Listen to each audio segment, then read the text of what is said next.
but good, I think. Let's call the meeting to order. First thing I'd like to do is, starting with you, John, we'll go around the room and just, for friends from DPU to transcribe who's here, let's do the roll call. John Giarusso for Sam Phillips, who's the Director of Massachusetts Emergency Management. Amy Naples, Town of Plymouth, appointed by the Senate President. Pat Chiramello. I'm with the Old Colony Planning Council, and I represent the Old Colony Planning Council. Joe Coughlin, Town of Plymouth, Nuclear Matters Committee. Pine Dubois, appointed by the Speaker of the House of Representatives. Dave Johnston from Mass DP, and I represent the Secretary of Environmental Affairs. Kevin O'Reilly, Town of Plymouth, appointed by the Speaker of the House. Sean Mullen, Town of Plymouth, appointed by the Senate Minority Leader. Joe Lynch, representing Entergy. John Mahoney, member of the Plymouth Board of Selectmen. Brian Sullivan, Pilgrim Nuclear Power Station, Site VP. Jack Priest, Director of the Department of Public Health Radiation Control Program. Richard Rothstein, Plymouth Board of Selectmen appointee. Paul Smith of the Utility Workers Union of America, representing the good men and women who work at Pilgrim Station. Dan Wolf, appointed by the Senate President. Thank you. And Robert? Robert Jones, Executive Office, Health and Human Services. Sorry I'm late. How was the traffic? It was bad all day. Yeah. It was bad all day. Well, thank you for joining us. First thing I'd like to do is review the minutes from the previous meeting. Joe, I know you have one comment. Yeah, Mr. Chairman, just one minor typo. I'll provide it to the scribe. Okay. Are there any other comments on the minutes? Is there a motion to accept? So moved. I'm sorry, Rich, go ahead. Page 5, lines 17 to 20. Yeah, can you move the mic over, Rich? So, Mics. yeah. Page 5, lines 17 to 20. The Senate says, Mr. Rothstein asked about the cleanup standards and whether a 25 millirem or 10 millirem limit will be pursued. Mr. Perriott responded that Holtec has not completed its cost estimates and he cannot commit to a higher limit, but that is a consideration that Holtec is taking seriously. He could not commit to a lower limit, 25, not the 25, the 10 there. Yeah. So it should say lower rather Lower, than higher. yes. Noted? Okay. Any other changes, comments? Joseph? A little question on maybe a typo on page 4. Under the heading of update from Holtec DCI, shouldn't it be CDI? Yep. Noted? Any others? Do I hear a motion to accept as amended? So moved. Is there a second? Second. All in favor, say aye. Aye. Opposed? Abstentions? Passes unanimously. Before we get started on Chair's prerogative, a couple of quick notes. Many of you may have heard or have read or seen that there's been published comments from some of Holtec's colleagues that they expect or hope that the Nuclear Regulatory Commission will approve the license transfer in August.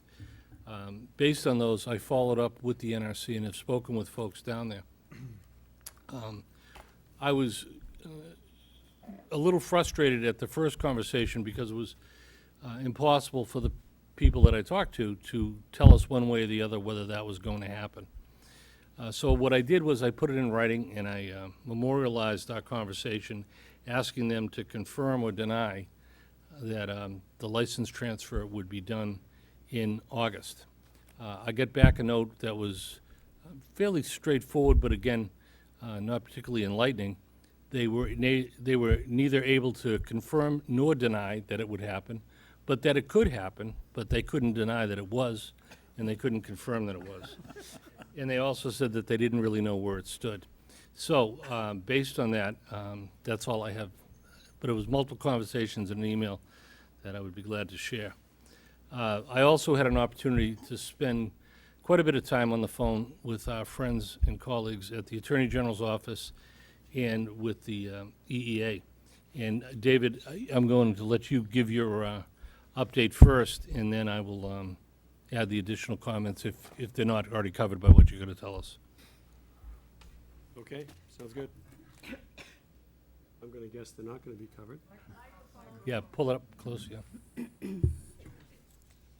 Okay, I'll give a brief overview of the workings of the Interagency Work Group in the Attorney General's office since we last met. And the group has met. We actually meet by phone. We don't typically get together in a room, but we have met. And I can provide an update in 4 areas. I do have to say, to set expectation, it's not a lot different than my last couple of updates. We're really still working towards trying to communicate with the companies, trying to reach some sort of agreement that'll be in the best interest of the Commonwealth, and working through parallel through the NRC with the ongoing license process. So in that regard, here are the updates I have. So first point, as I just mentioned, we continue to await a decision from the NRC on the Commonwealth's petition to intervene. And I think probably Jim and Mary will probably provide a bigger update in this regard, but for those folks who don't know and if they don't plan on advising, Pilgrim Watch has filed a motion to add a new contention that asks the NRC and its Inspector General to determine if Holtec, SNC-Lavalin, HDI, and CDI are trustworthy and reliable and otherwise possess the character for participating in or controlling decommissioning at Pilgrim. I suspect they'll speak to this more at the public session at the close of our meeting today. And I did, in follow-up to our discussions last week, I did check back again with the AGO relative to our ongoing discussions about being able to have this group, the NDCAP, taken into confidential session for a briefing. And once again, the AGO and EEA reaffirmed their position that that the NDCAP is not a quasi-governmental authority.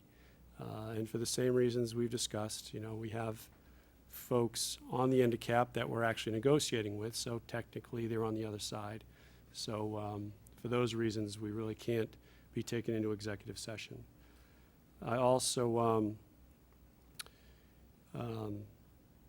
brought back the comment that I think Mr. Robstein raised, and that is whether the NDCAP could or would be commenting on any of the pending legislation.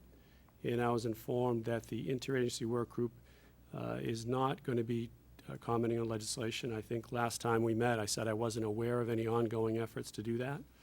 And I was not only not aware of it, they are not ongoing. EEA does not see the Interagency Work Group as a body designed to comment on pending legislation. It's just not the role that they see the Interagency Work Group undertaking. However, any legislation that works through the process, through the legislature, and gets to the governor's desk would, of course, be looked at and evaluated by the governor seriously. And then lastly, I was requested to see if we could task the Interagency Work Group's consultant with doing some work on the dry cask storage. And while the Interagency Work Group really isn't positioned and sufficiently able to devote significant resources to various investigatory work like this, we were able to get an evaluation done. It's somewhat brief. I have a one-page overview that I'll be providing to everyone in the NDCAP, and I'm sure that Chairman Mullen can make it available on our website or in some other means. So I do have that overview. Hopefully that will help inform some folks. I'm sure it will not answer all of the questions, I'm sure of that, but hopefully it'll provide a decent overview and answer some of the questions that have come up. And that's all I have for this week, or this month, I'm sorry. So we'll get to the questions later, Rich. Let me give you the additional perspective based on my conversations. Attorney General's office and EEA were very forthcoming. We had a great conversation. It wasn't satisfying in any respect. They understand our position as the NDCAP, in that in order to provide the best possible advice we can to the governor and the legislature, to the public, we actually need to know more about what's going on. It's a complicated issue, as everybody knows, so I asked some pointed questions, and I'll share with you what those answers were. I asked what the Attorney General's Office and the administration, IWG, were working on, and they said they were focused on the NRC proceedings. That's what they said. I asked whether there had been any recent meetings with Holtec to negotiate the MOU. They said there had been no recent meetings. I asked them what the status was of the draft MOU that I think most of us have heard had been actually prepared and provided, and they said they could not comment on the status of whether the MOU draft existed or whether or not there was any update on the status. And then I asked them whether there had been any recent conversations with Holtec, and they said they had not. I also went through in detail, as we discussed at our last meeting, the two ideas, one of perhaps requesting that EEA provide us with the funding, meaning the NDCAP, to retain legal counsel to get a written opinion whether or not we were a state agency and therefore would be eligible to be part of the confidential side of this attorney privilege. I gave them an update on both of that, and I said it'll come up again at the meeting. They're in a very difficult spot, and I understand that. They're trying to do the best they can. I think they're devoting significant time and energy to protecting the Commonwealth and the region's interest.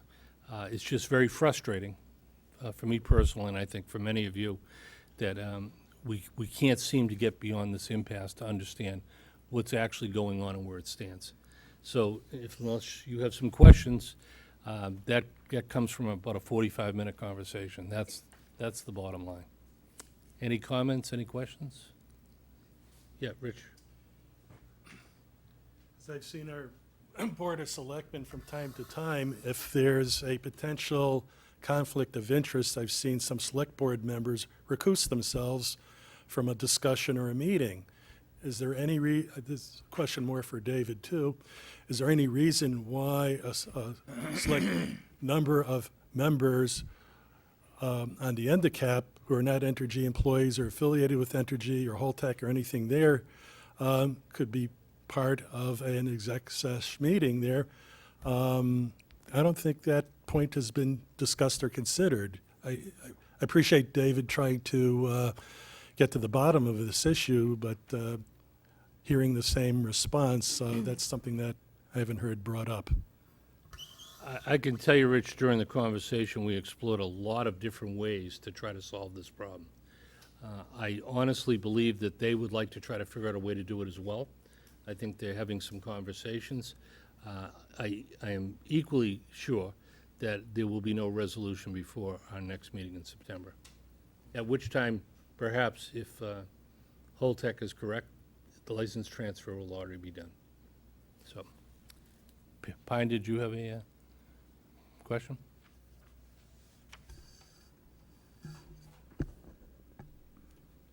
I think we do have to, have some side conversations and think about it along with them. I can tell you it's frustrating to be called on the other side by the AG's office. I think that there is confusion in the ruling because you can't be not quasi-government and still open meeting law with all of the hamstrings that provides. I think there's difficulty in the setup, and I am close to suggesting that there be another work group of members that are neither agency nor industry in order to try to pursue it further. Mm-hmm. But I would be happy to have conversations outside this meeting in order to make a motion to that effect. Any other comments? Senator? I forget, it was so long ago. Did we go through normally when you serve in any public capacity, having done so in areas other than in the Senate even, we're always bound to take the ethics test or to take the online training and then take the test at the end. I suppose that didn't apply to this group. But, you know, to Richard's point, had you done that, there probably would be a requirement in certain areas, especially when votes are taken, for certain members to recuse.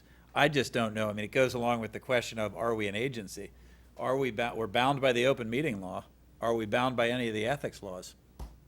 Excellent question. Could we, to whom would we upstream that question? Well, I asked if we put it in writing to the Attorney General's office, would they give us a written opinion on whether or not we are in fact a state agency and therefore would be part of the litigation on the state side. They said that they would not provide a written opinion, that the Attorney General's office would not do that. I think the Ethics Commission would certainly opine on whether or not we are bound, though, in this capacity by the ethics laws, and I would actually guess that we might be. That's a hell of an assertive guess, but. If there is an inclination, I will certainly make an inquiry to find out. Yeah, okay. Any other? The only other thing I'd like to mention is, because of the conversations directly with the folks in the Attorney General's office and the EA, David, you've done a good job of bringing back our comments to them. They understood exactly. They were very well prepared, so thank you very much. You've done a good job. And you dress really nice, so thank you for that. With that, any other comments on this at this point? Then it really is a pleasure if the members of the Board of Selectmen, John's already here, could come up and sit down. It really is a pleasure, and I'm delighted that you're here. I know every member of the panel feels the same way. And Mr. Chairman, if you can introduce your colleagues, and we're glad you're here, and we're also glad to see representatives of Holtec here. One of the things that has been, in my mind at least, and I'm only speaking for myself personally, problematic is a continual dialogue that Holtec was somehow not aware of what the town's priorities were, despite having been hand-delivered your previous unanimous vote from November 28th. So it's great for you to be here. Thank you for taking the time and all the interest, and please take it away. Okay, thank you, Mr. Chairman. I'm going to start from my left, and each member can introduce themselves. Betty Cavaco. Melissa Origi, Town Manager in Plymouth. Sheila Joyce. Patrick Flaherty. Thank you. John? John Mahoney. We didn't forget John. He No. was just so prominent sitting there. Mr. Chairman and members of the Nuclear Decommissioning Citizens Advisory Panel, thank you for the opportunity to speak and once again reiterate the priorities of the town of Plymouth as it pertains to the decommissioning of the Pilgrim Nuclear Station. What is done and how it is accomplished is a major concern to this select board. Tonight, all 5 members of the board are here, and we wholeheartedly agree that our priorities need to be met and not misinterpreted. To begin, the town is once again in the middle position between state and federal officials. We have in the past respectfully honored decisions that we have little input into. From day one, the town was guaranteed that we would never become a depository for nuclear waste, and as we all know now, that promise was not kept, and we will have nuclear waste on site for many years to come. We are well aware that millions of dollars in the Decommissioning Trust Fund are available and will be in the hands of Holtec and the NRC. We have had years of experience negotiating with nuclear companies, i.e. Boston Edison, Entergy, and now Holtec. Corporations need to make profit decisions that impact their bottom line. However, our decisions as a select board will impact the quality of life in Plymouth and how we continue to manage our growth. This experience that we have dictates that all the decision makers must be at the table. Much is at stake for the future generations of citizens from Plymouth and the surrounding communities. We seek a stronger bargaining position and do not want to be consulted after the fact. This board is most anxious to partner with our state and federal colleagues and begin the process. Tonight, we want to set the record straight with regards to our priorities. Last November, the Select Board unanimously voted a set of priorities that were presented to Holtec at 2 separate meetings. Though not on letterhead, there has been no question as to what the town is seeking.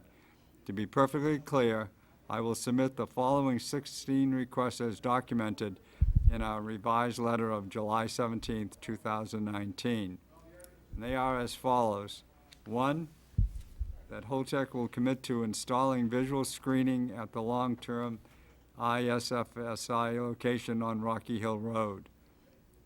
2, a written agreement with Holtec to commit to the 10 millirem standard. 3, transfer title and ownership of the Chiltonville Training Facility and the 1,600 acres to the town of Plymouth at no cost to the town within 30 days of NRC's approval of the transfer to Holtec. Immediately transfer title and ownership of the land with the 1,600 acres that the town needs for water purposes.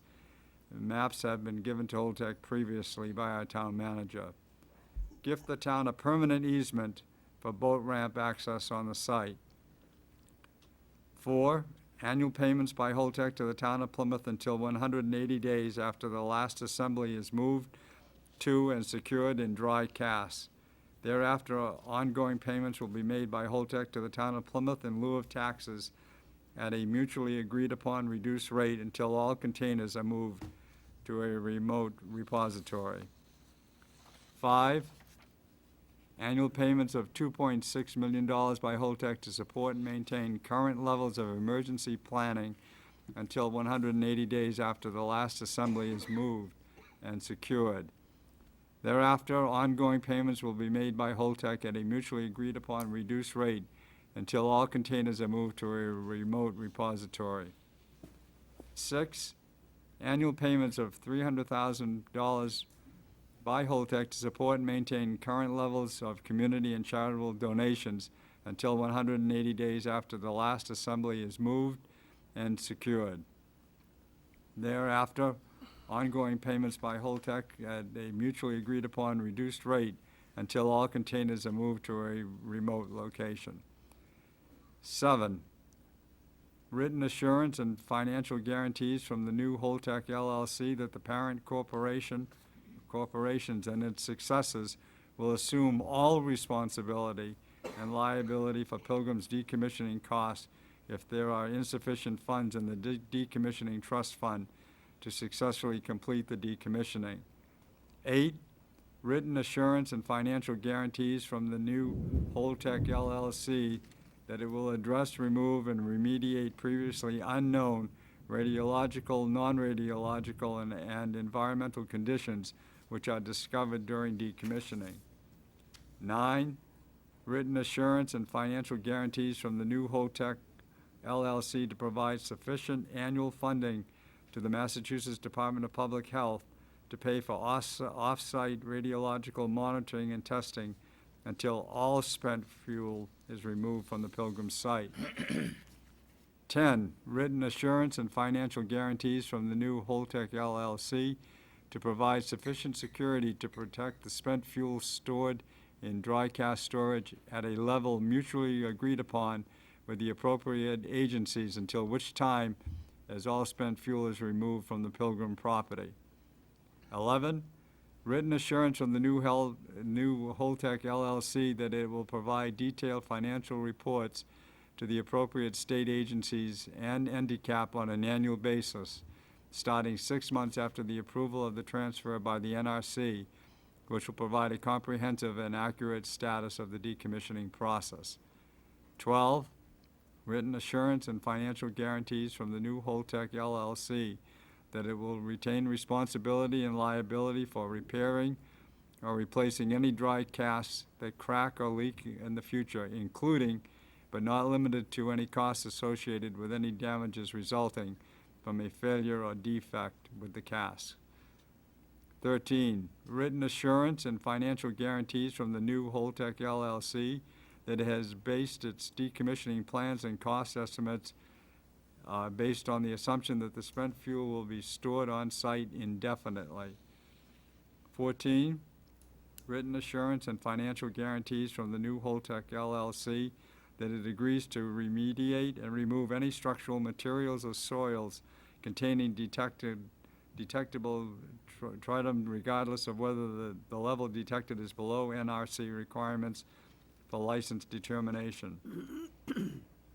15, written assurance from the new Holtec LLC that upon completion of decommissioning, the existing Pilgrim site will be restored, released, and transferred to the town of Plymouth for unrestricted use.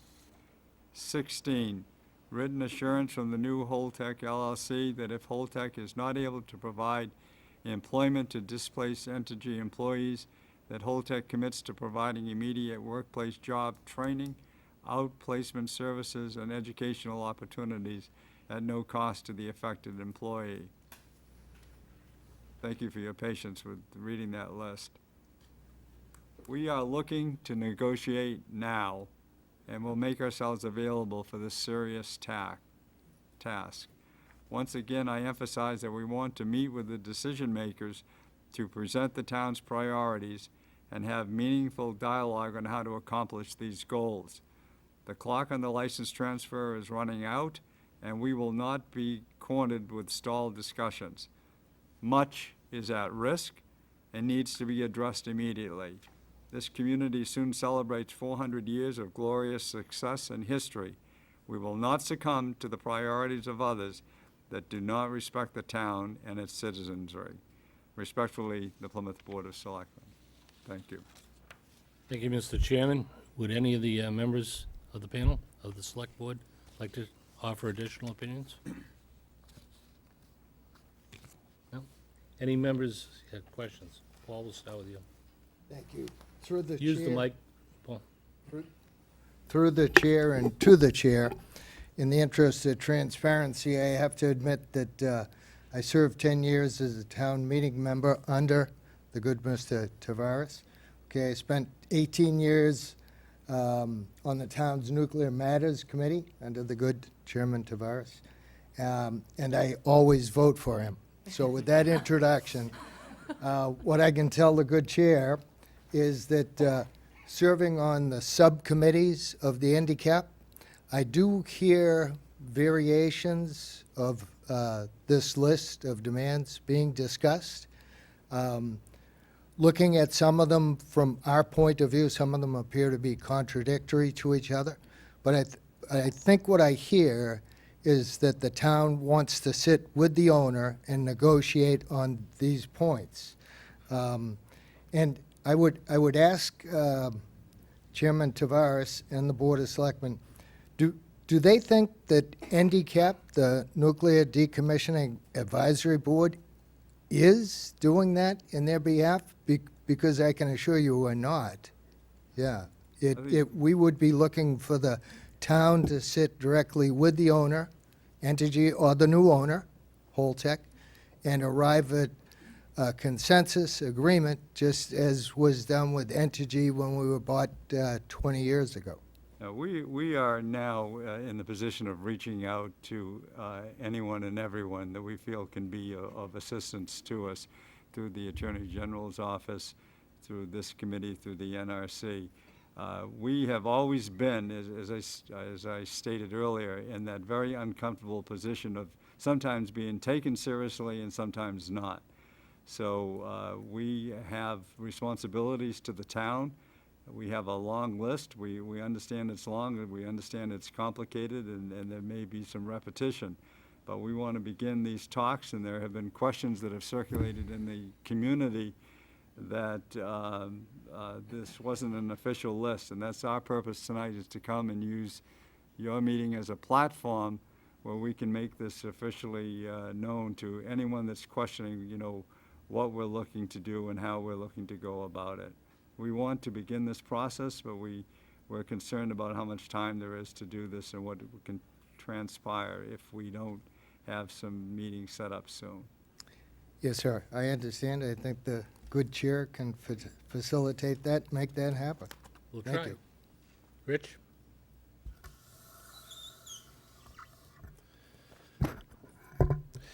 Of the list of priorities, I'm concerned that priority number 3 and 8 may be in potential conflict with one another.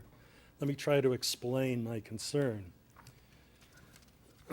Priority 3, transfer of title and ownership of the 1,600 acres within 30 days of NRC's approving the license transfer. Now, Holtec, should this happen, will decommission the facility within 8 years. That's what they've said. The NRC's regulatory definition for decommissioning applies just to the plant proper, not the IFC for spent fuel, which has a separate NRC license.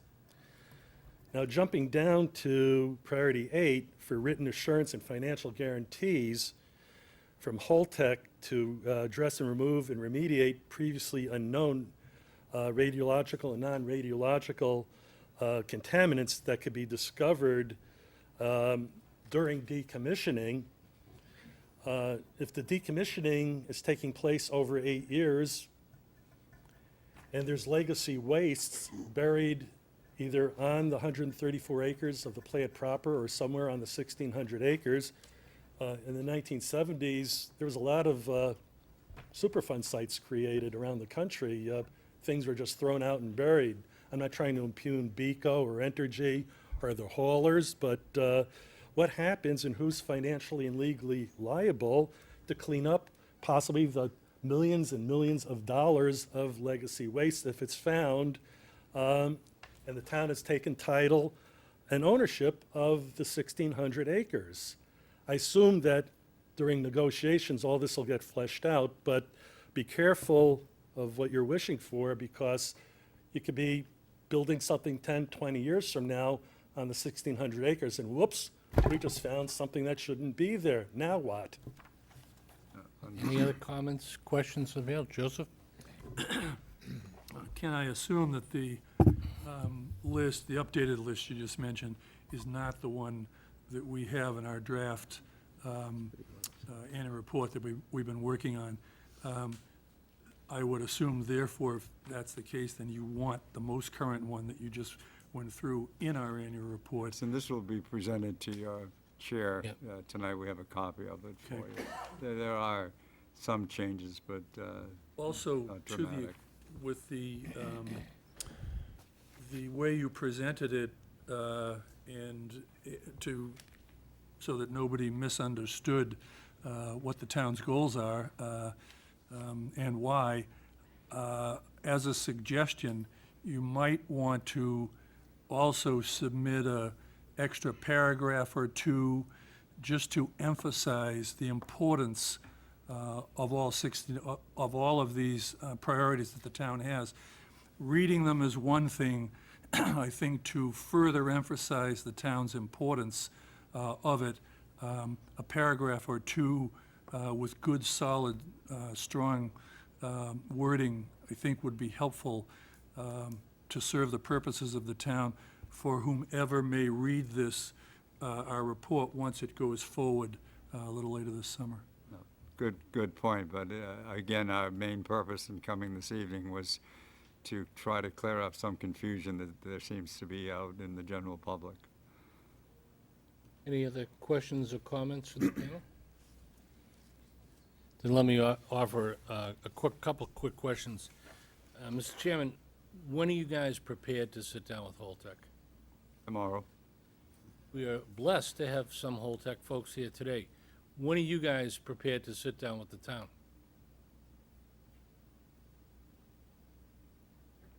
You're not usually so silent. Anybody from Holtec want to respond? Yeah. We'll have a side conversation with them. We're not going to have a conversation in public. I'm just curious. I will talk to the chair after the meeting. Okay. Is that acceptable to you guys? Yes. Do we have an identification of the record of who's speaking? Yes. My name is Joseph Delmar, D-E-L-M-A-R, Senior Director of Government Affairs and Communications for Holtec. Okay. And, Mr. Chairman, if you could let us know if there's anything else we can do to encourage and help this along to get this fair and open discussion started as soon as possible, we'll be glad to, however we can help. Thank you. Yeah, question, John? Oh, go ahead. Senator, you want to go first? Yeah, I'm hearing the words negotiation and discussion, and I guess as somebody who's done a lot of negotiating, usually that involves leverage or power. I'm just wondering, just out of curiosity, what actual power does the town have in the discussion and negotiation? I really do think it's important to understand sort of the relationship and lever points in this discussion, and I'm failing to see that now. I think the town can answer it, or I can offer an opinion, whatever you want to do. Well, we certainly have the opportunity to work with this company as we have and dealt with Boston Edison and Entergy. I mean, there's a great impact of them coming into this community and doing things that we need and feel very strongly about, that we need to have input.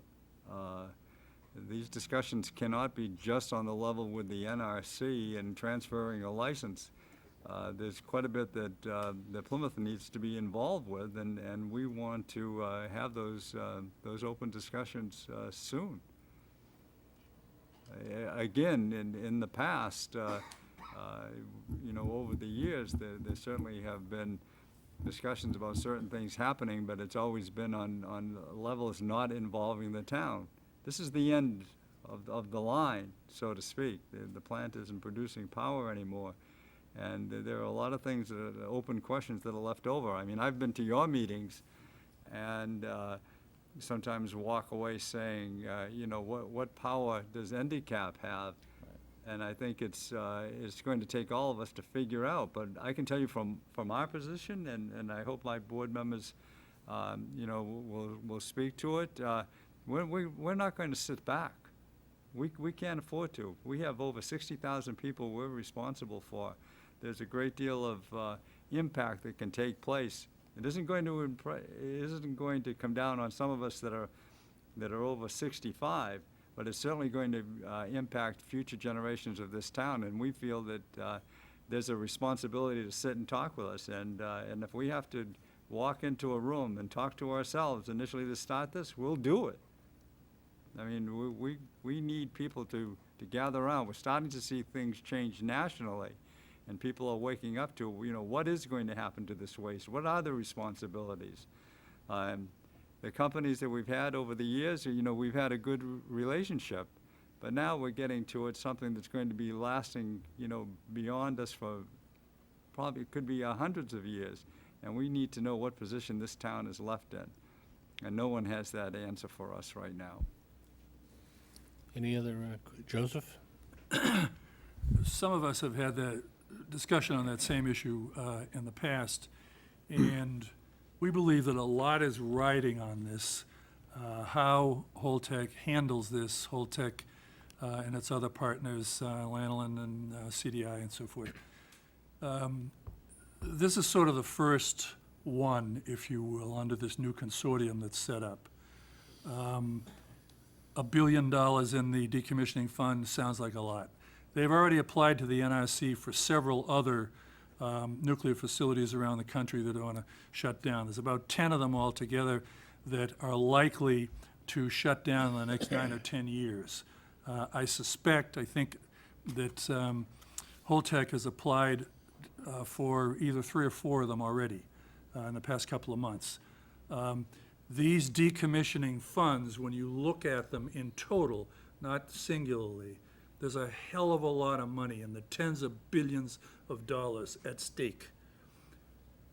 Some of us, I believe all of us, believe how they treat the host community here and the Commonwealth on this first major decommissioning effort will go a long way towards the reputation that they get out of this with the NRC to approve the other transfers in the future and decommissioning projects and other things.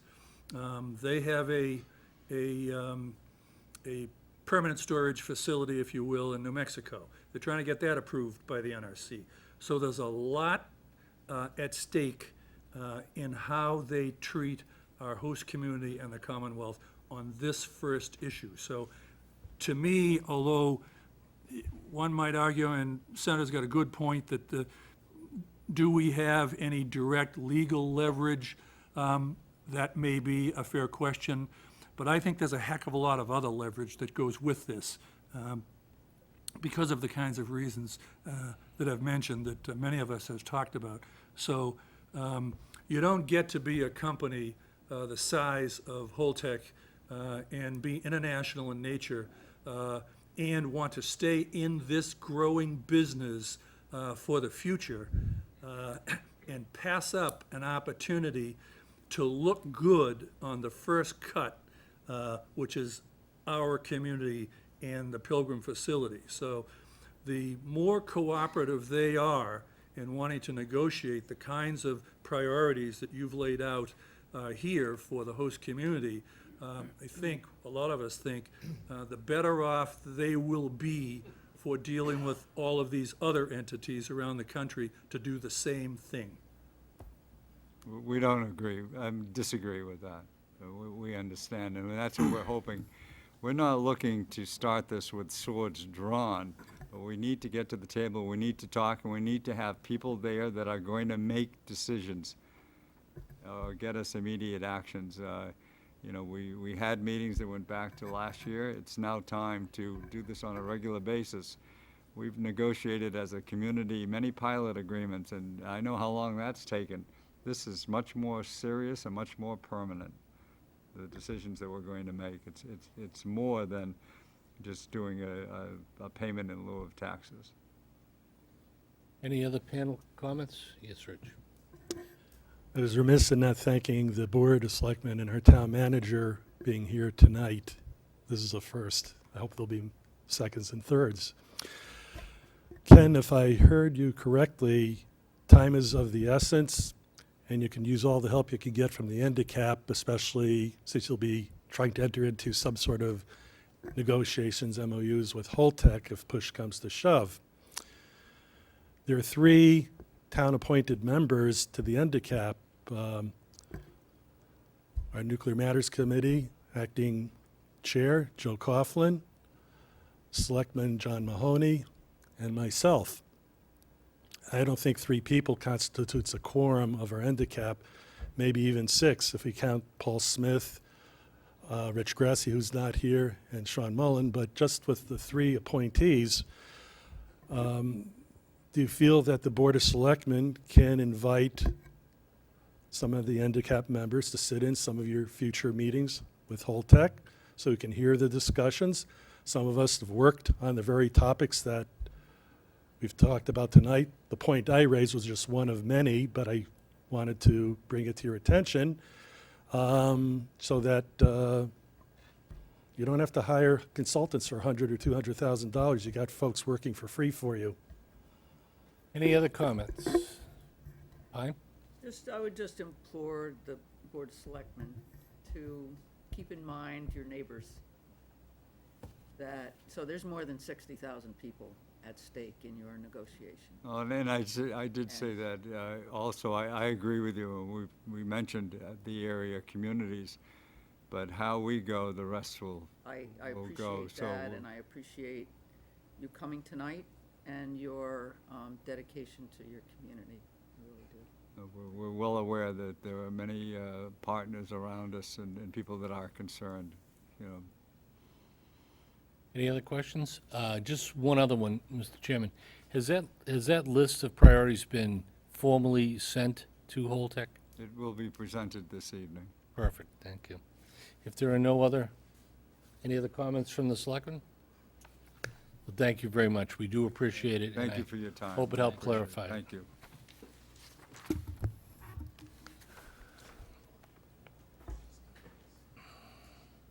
Our next agenda item is, we have members of the state delegation led by Senator DiMacedo and Representative Muratori. If you could join us.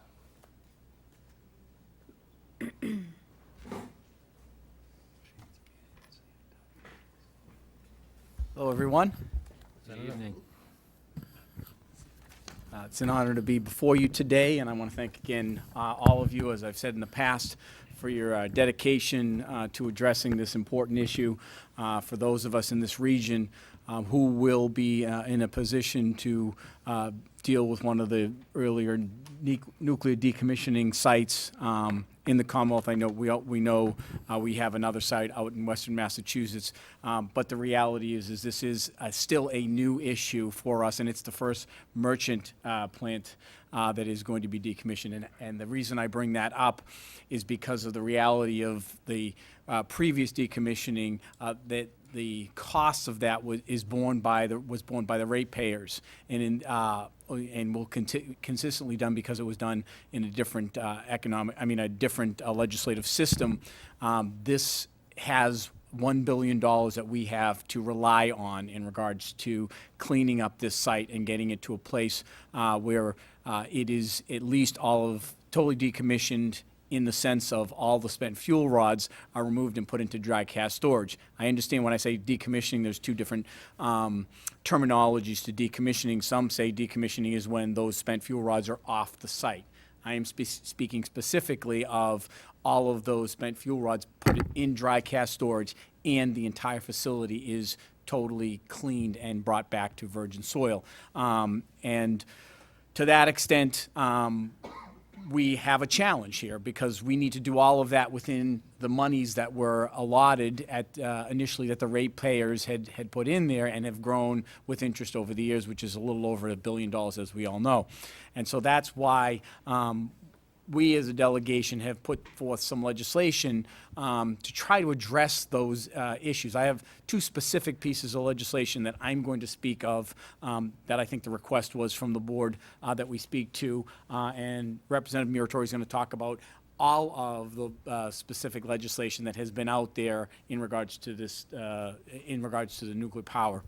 The first one, just to note, is Julian Sear filed an amendment, and he apologized for not being able to be here today, but he filed an amendment in the budget, and that specifically addresses, and that's in the budget right now, it's still being negotiated, as I'm sure many of you heard, we're a little past due date. But what it does, it requires operators of a nuclear power plant that store spent fuel that has not been moved into dry cast storage to continue to fund the DPH and MEMA regulatory programs for radiation monitoring and response readiness. Again, there are agencies within the state that have received revenue from the nuclear power plant to operate the DPH radiation control program. It's an assessment, radiation monitoring, and the MEMA nuclear safety preparedness program.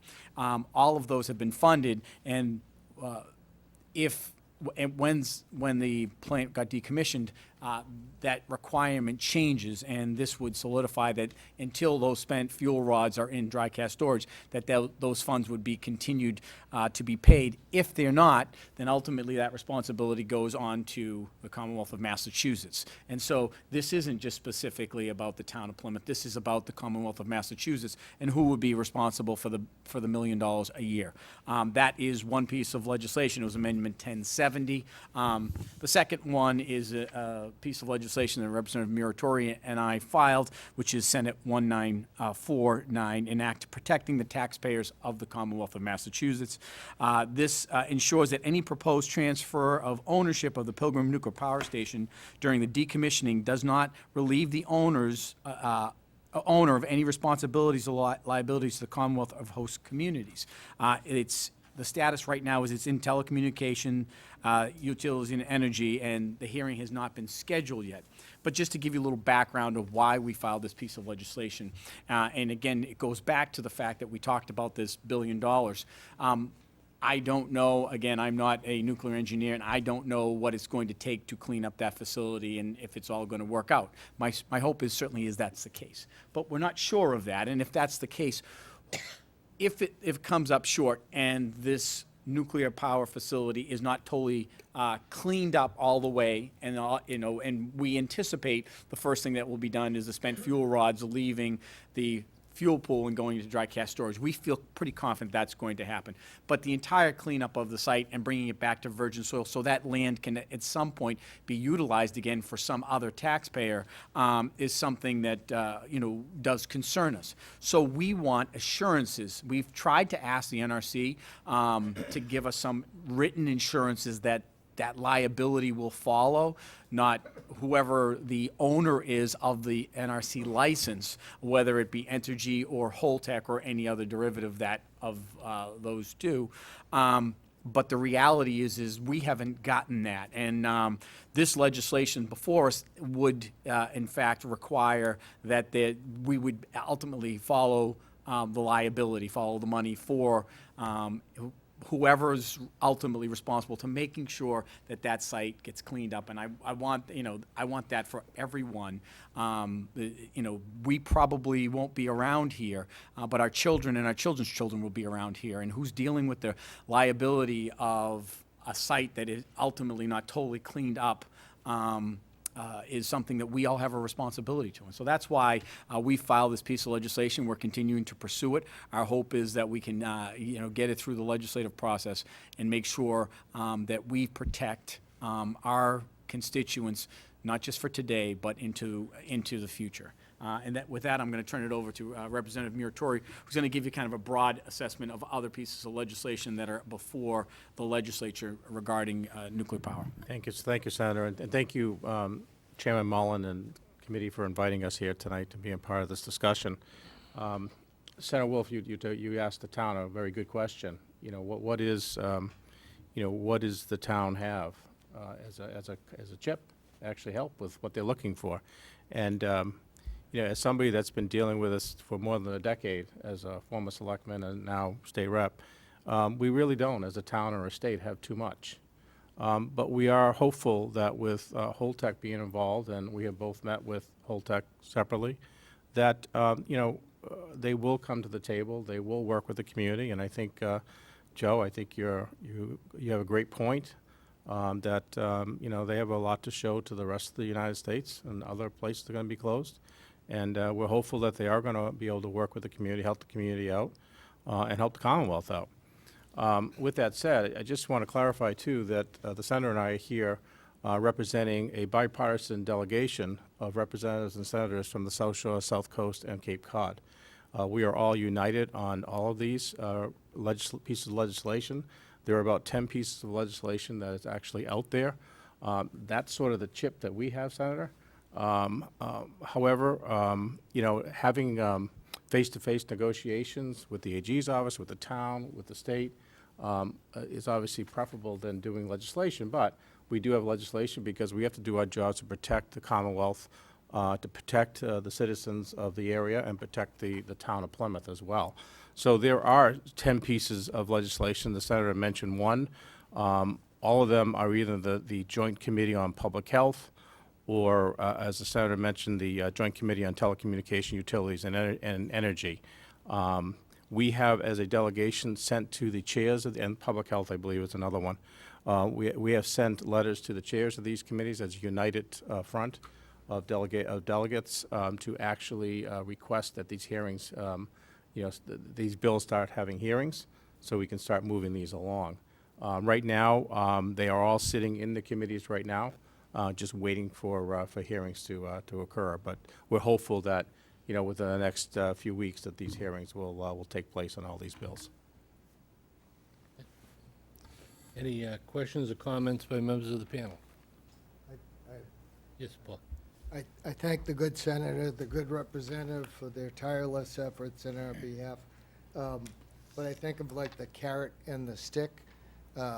Massachusetts was the first state in America that deregulated its electric industry, and that's what set this up, and this was before your time in the legislature, I think. So all of these bills, as I read them, as leverage, as chips, I understand, but that's kind of the stick.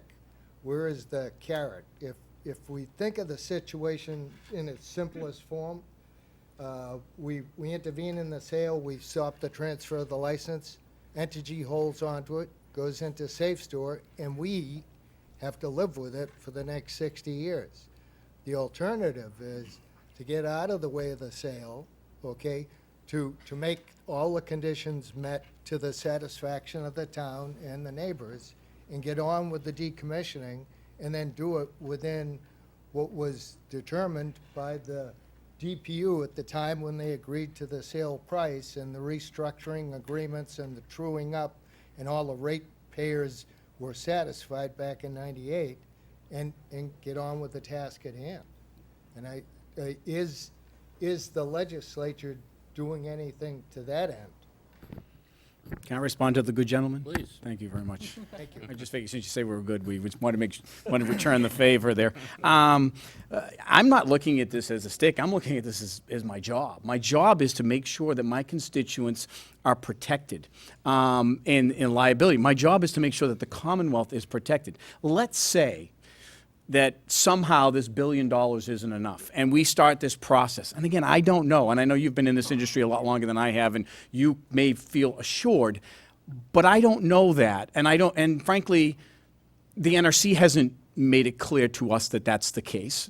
And so ultimately, this isn't about a stick. This is about me doing my job and trying to make sure that if this thing comes out and we go through this whole process and that $1 billion is used up and there's not enough to finish the process of decommissioning, who's responsible?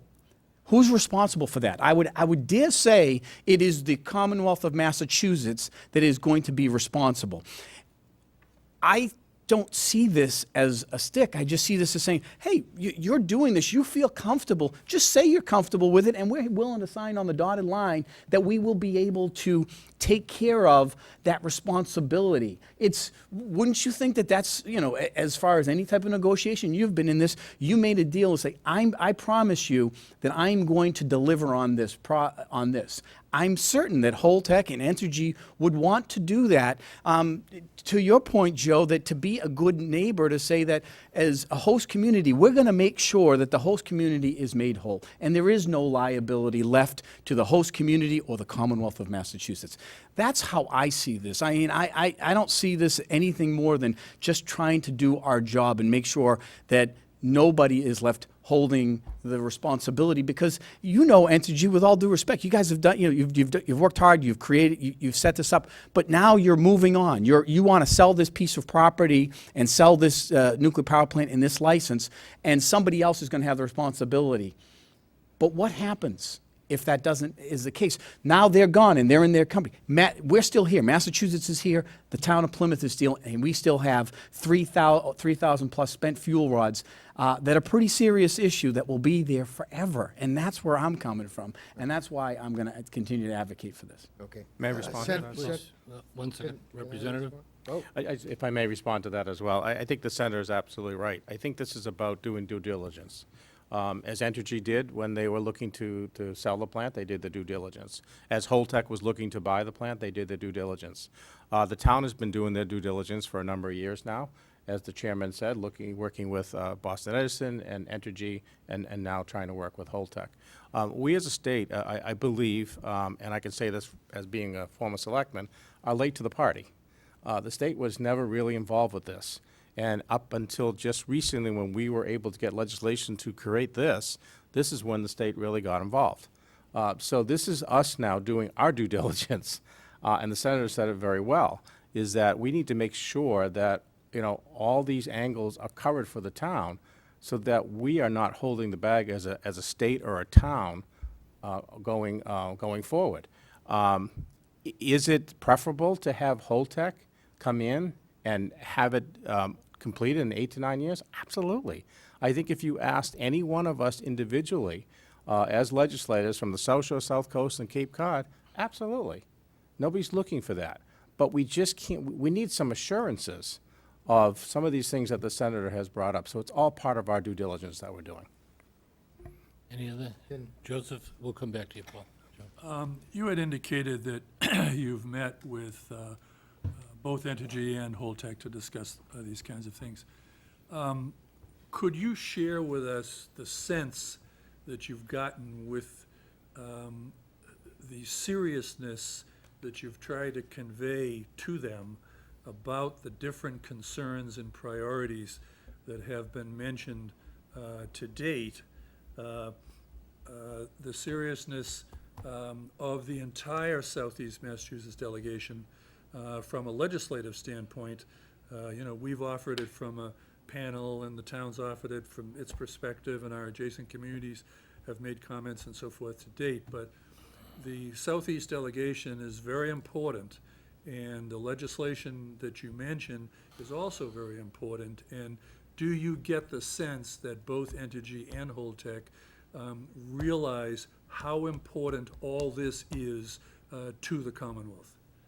Again, I'm not in a position to negotiate. I mean, that's the selectmen that would be in the commission, position in regards to host communities. As far as the Commonwealth, in my understanding, is having negotiations with them. And this is something that I would like to see done before you have to do legislation. I would like to think that these two companies would make it clear to the Commonwealth of Massachusetts that you don't have to worry about this. We're putting it in writing that if we come up short, it's on our dime. We've heard that through different meetings and stuff, but we haven't seen it in writing. And again, just as we've seen a negotiation between Entergy and Holtec, this is a pretty extensive document where they put together, and trust me, everything's in writing. That's what we're asking for as a Commonwealth of Massachusetts. We want just in writing that the liability is there. And so I don't know that I'm in a position to have that conversation. I've certainly met, I've listened, they've explained what they're doing and what the responsibilities are. They've explained how they're trying to take care of the employees. They've worked with the federal government. They're setting up some things. And I think that's good stuff. And all of this, our conversations have been good. It's been more informative, though, to us to tell us what they are doing. This particular thing is something that I don't feel as in a position to be either the Commonwealth, as in the administration, and or the Board of Selectmen to negotiate that in writing. But I just want you to know I'm totally on board, and that's what I would like to see, because then we're not having this conversation. We're all done. We're happy as far as what we've had. Of course, we want to see this done as quickly as possible. I'm encouraged by that, but I just want it on the dotted line. So in the end, if there are any major shortfalls, once the negotiations appear to be headed towards an end, and there are some serious issues still pending, we always have our legislature to see how they could be helpful if negotiations haven't gotten everything that the Commonwealth needs to get out of all of this. We will certainly try. I can't, we're one of 200, and I can't promise you, but we will certainly try, and we'll try to articulate the importance, because I think if any other legislator was in the position that we're in, they would be wanting the same thing. I don't think it's disrespectful to ask for just put it in writing, just make us feel comfortable. It's not that difficult. I think that's their intention. I clearly believe that's the intention of both parties to do that. So just, make it clear. I think with regard to Entergy, I think Entergy has been, very good and very informative. We would meet on a quarterly basis for a number of years and get information and be updated, and that was good. With Holtec, it's a different story because they're new. We don't know them. I just had my first meeting with them about 3 weeks ago. Or 4 weeks ago. So they seem like nice people, and they seem like they want to do the right things, but there's not a lot of substance to that. And as the senator said, I think it's clear what the state is looking for. It's obviously clear what the town is looking for. I know they've been in discussions with the AG's office. So it's clear what we're looking for. And as the senator said, we're just looking to get these things wrapped up, put in writing, and so we can all move on. Gentlemen, I want to thank you both for coming, and thank you. Yeah, gentlemen again. The good Mr. Taking the good Mr. Smith's lead. And thank you for staying on top of this. We really do appreciate you looking out, not just for the town of Plymouth, but for the entire region, and would just like to offer, our support in terms of information or anything that you need, and just ask if you or your staff, when you do know when the hearings are, if you could share them with us so we could get it out to the entire community. We'd appreciate that. But again, thank you very much. Yeah. Senator? Yes, and I thank you, Senator. I miss working with you tremendously. And Same here. Yeah, well, it's mutual. And Representative, I want to thank you both for being here. A couple of things. First of all, our favorite politician used the words trust. trust, then verify. Oh, yeah, Ronald Reagan, I love when you bring him We up. can share that. The term rigorous oversight keeps popping into my head, and one of my concerns is that as we transfer from an operating to a decommissioning phase, the Nuclear Regulatory Commission actually provides less oversight relative to compliance during the period going forward. And there's an absolute concern from my perspective that the Commonwealth is going to need to pick up some of that slack. This panel does not have the capacity to provide rigorous oversight on behalf of the citizens of the Commonwealth. I'm not sure the interagency working group sees its role going forward to assign different departments and agencies in the government, in the state government, the responsibility to make sure that that there is compliance during the decommissioning plan. So I would like to, at some point, have a discussion about a possible amendment or filing some legislation that actually will direct the Commonwealth in that regard relative to, there is no authority because we know federal preemption, but there certainly is an ability for the Commonwealth to be watching, to be a watchdog over how this happens. And I'd like to sort of, for us to vision or at least think through how the Commonwealth could play a role in that. And that may require legislation, may require some resources. I don't think it's really important for us to remember that we're using words like trust and integrity and, are they going to be at the table in good faith? None of that to me is an issue. I totally trust, Joe, I've enjoyed getting to know you. I trust you as a person. I trust the representatives from Holtec. It is important, and I say this as a corporate guy, to remember who we are here representing. These two gentlemen are here to represent the citizens of the Commonwealth of Massachusetts and our interests. The representatives from Holtec and from Entergy are there to represent their shareholders. And it's so important to remember that is an objective relationship that people have of accountability and responsibility. This isn't a question of anyone's integrity. It's a question of making sure that when we sit at the table with these people, that we adequately have represented those who have an interest in the public safety and the finances of this relative to the Commonwealth and the citizens of the Commonwealth. So that's the issue. And when I asked the question to the selectmen about leverage, the short answer is very little.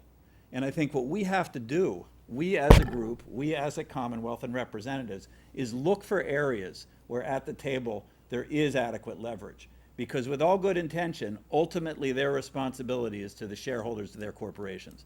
It is not to be good people and give us stuff, relying on the kindness of strangers. It just isn't going to work. So, I don't have anything concrete to say other than thank you for being here, thank you for the legislation, thank you for being a great partner and representative to the citizens. Appreciate it. Thank you, and just to follow up, and then you get to Rich.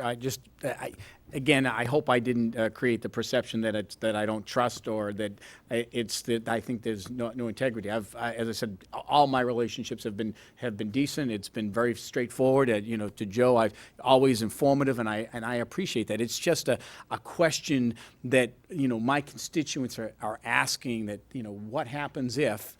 And I just want to make sure that's the case. And so I hope that that's clear. And thank you for making that, pointing that out as well. So I appreciate you making that. Representative, did you have anything? Rich? Matt, Vinnie, thank you for coming tonight. Good to see you. One or more of the legislative bills being proposed talks about a $25 million per year fund going to a state escrow account in the event that the licensee, presumably if it's Holtec, were to run out of adequate decommissioning funds during the nuclear power plant decommissioning. I did have a concern about some of the language, and if you could just pass it, what I'm saying, back to the legislator who proposed what I'm going to say. Senator O'Connor. They were defining decommissioning as a fully decommissioned site, including not just the radioactive and non-radioactive wastes in the plant proper, but also the spent nuclear fuel. And my concern is that that is something that's beyond the licensee's control.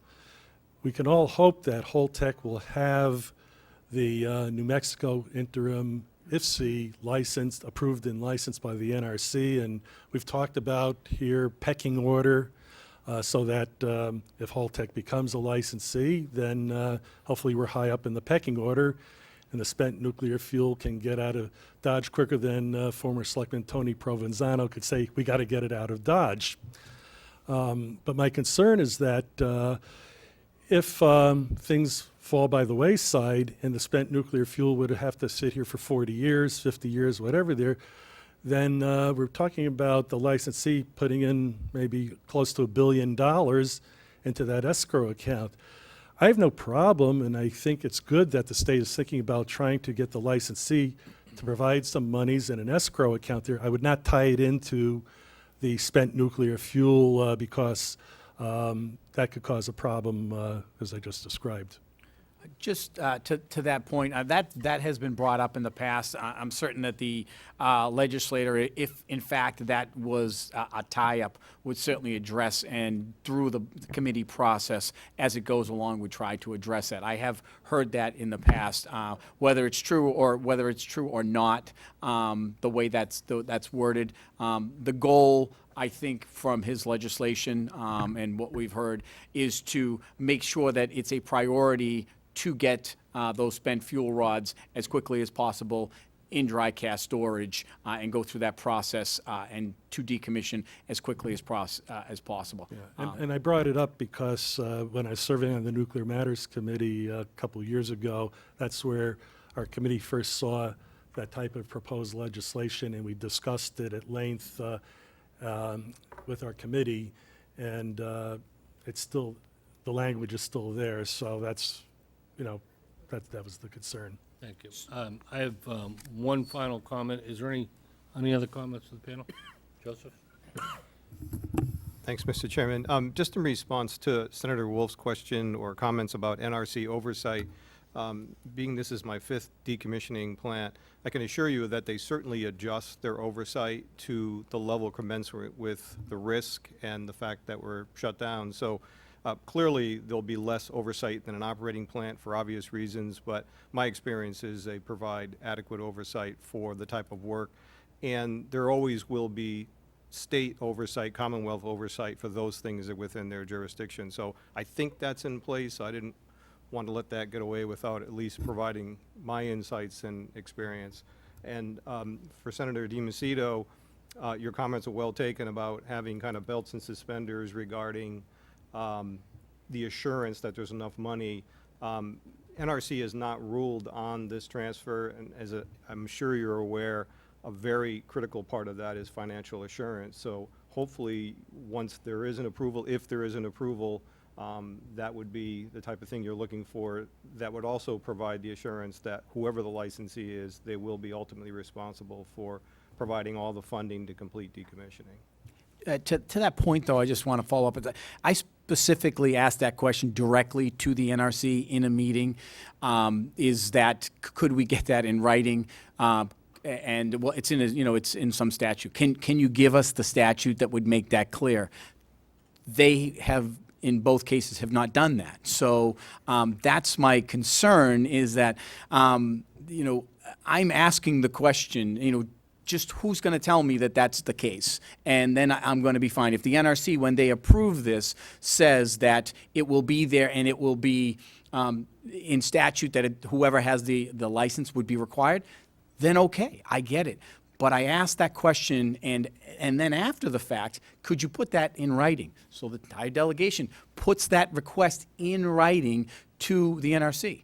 About 3 weeks later, we get a letter saying, due to the fact that the Commonwealth of Massachusetts is questioning, I forget specifically what it was, we can't give you the answer to that. So there's where my concern is. This is like, and this is why, I'm passionate about this. I know that this committee is passionate about this. We just want to know that that's the case. You would do the same as, and if you were in my shoes, you would do the same thing as any of us would do to just make sure that our constituents, and again, it's not going to be me because by the time this is probably all done and said, I'm not going to be around, but it's for my children and my children's children and your children's children, that we're going to make sure that this place is as safe as possible in the long term. And that's where we're coming from. And so I hope it's not disrespectful. I just I believe it sincerely, and I think that this entire commission believes it sincerely. And again, going back, I really want to thank you for spending the time and effort doing, because you have educated us in ways that we would not have ever known, because most people don't do this. They don't deal with a plant that's being decommissioned. And you've spent the time and the effort and the hours, and we are incredibly grateful as a Commonwealth and as a community. So. I only have one quick question before we let you go out into the rain if you want. Do you have an umbrella for me, by the way? No, I forgot I the have to bottom bring of his my- car up.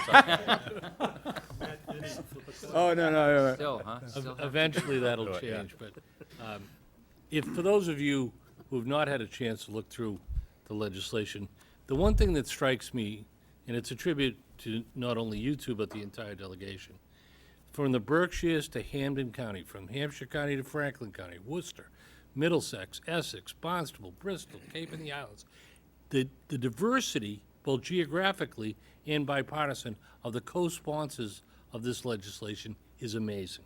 So I just got to say, it's an impressive thing. To the Senator's point about leverage, and I think this is fair to say for any company, whether it's Entergy or whether it's Holtec, they don't like legislation. They don't like that. That is true leverage. So to the extent that we can be of help in any way in furthering this, to make sure they come to the table, because this is not a handshake deal. This has to be in writing, and thank you very much for coming. I do want to make one comment on yours. You're absolutely right. There was legislators from all the way to the New York border, Yeah. to the Cape, to the islands, everywhere that I talk to, my colleagues, that know two things. They know that it's going to cost money to decommission, and they want to make sure the state's not going to be held accountable. Yeah. And two, they want to make sure it's going to be safe as they decommission it. They don't know the ins and outs of it like all of us do, in particular all of you with all the work you've been doing. But those are the two things that they're worried about, and they hear from their people. So it's a great point that you bring up, and that's why we've been able to be so successful and get so many people signed on. So thank you very so much. Thank you. Thank you. Thank you very much. Thank Appreciate you. that. Because of the lights, I can't see. Is Jim here? I couldn't see you. Our next speaker is Jim Cantwell from Senator Markey's office. I'm joined by our delegation. We have Mike Jackman from Congressman Keating's office and Jessica Wong from Senator Warren's office. No, look, I was going to mention, Senator Wolf, you know, it was a pleasure working with you. After we've not been legislators, we have the pleasure, we can come and be a little more relaxed. So I have a problem.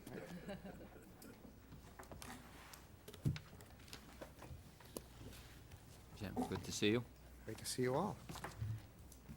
Chairman Mullen, and to the entire committee, thank you very much for the opportunity to come tonight to learn of the multiple concerns of the town of Plymouth and our entire region, to discuss federal action that Senators Markey, Senator Warren, Congressman Keating have all been taking together, and ways that we're working as a team. And I wanted to hit right from the very beginning, by the way, to talk and to thank you, Mr. Chairman, because, as Vinnie DiMacedo had said, your committee, you all have been so incredibly active educating us. We've had the pleasure of having you come in, meeting directly with Senator Markey, as well as you, Senator Wolf, and Senator DiMacedo. That has helped inform some of the legislation that I'll talk about just in a moment. I want to note to you, my name is Jim Cantwell. I am the State Director for Senator Markey. I am not the expert in all matters that relate to Pilgrim, nor am I the expert on some of this legislation. What I am is a former state legislator. I was a state rep for 10 years. I live 10.2 miles away from this nuclear power plant. Have been very involved, and Senator Wolf, back when we were working together, appreciated your leadership on this. I've had the honor of working alongside Vinnie DiMacedo, Matt Muraturi, Kathy Lenatra, who started here now. But I also want to mention, it's been a lot of leadership of citizens working here in the past. Ken Tavares, John Mahoney, had the pleasure of working with you as well. And I want to mention Pixie Lampert, back because many years ago, Pixie, when I was working for a then State Senator Bill Golden, Pixie almost by herself, stopped the state from having to pay expensive costs of taking care of low-level radioactive waste, and it was because of a citizens group that similar to yours. I want to note, just as we're sitting back, there are several ways of impacting public policy. You all have already been pushing those buttons. Part of it is legislation, which we're going to talk about. Part of it is the courts. I know the Attorney General was here earlier. Much of it's going to hopefully be the memorandum of understanding that you're negotiating. And we want, knowing that we have representatives here, both from Entergy and Holtec, we want to express our concerns that we would like to see in this memorandum of understanding to make sure that the town of Plymouth and our region are well served. Mr. Chairman, can I start with just listing some of the concerns and then going to the legislation? With your permission.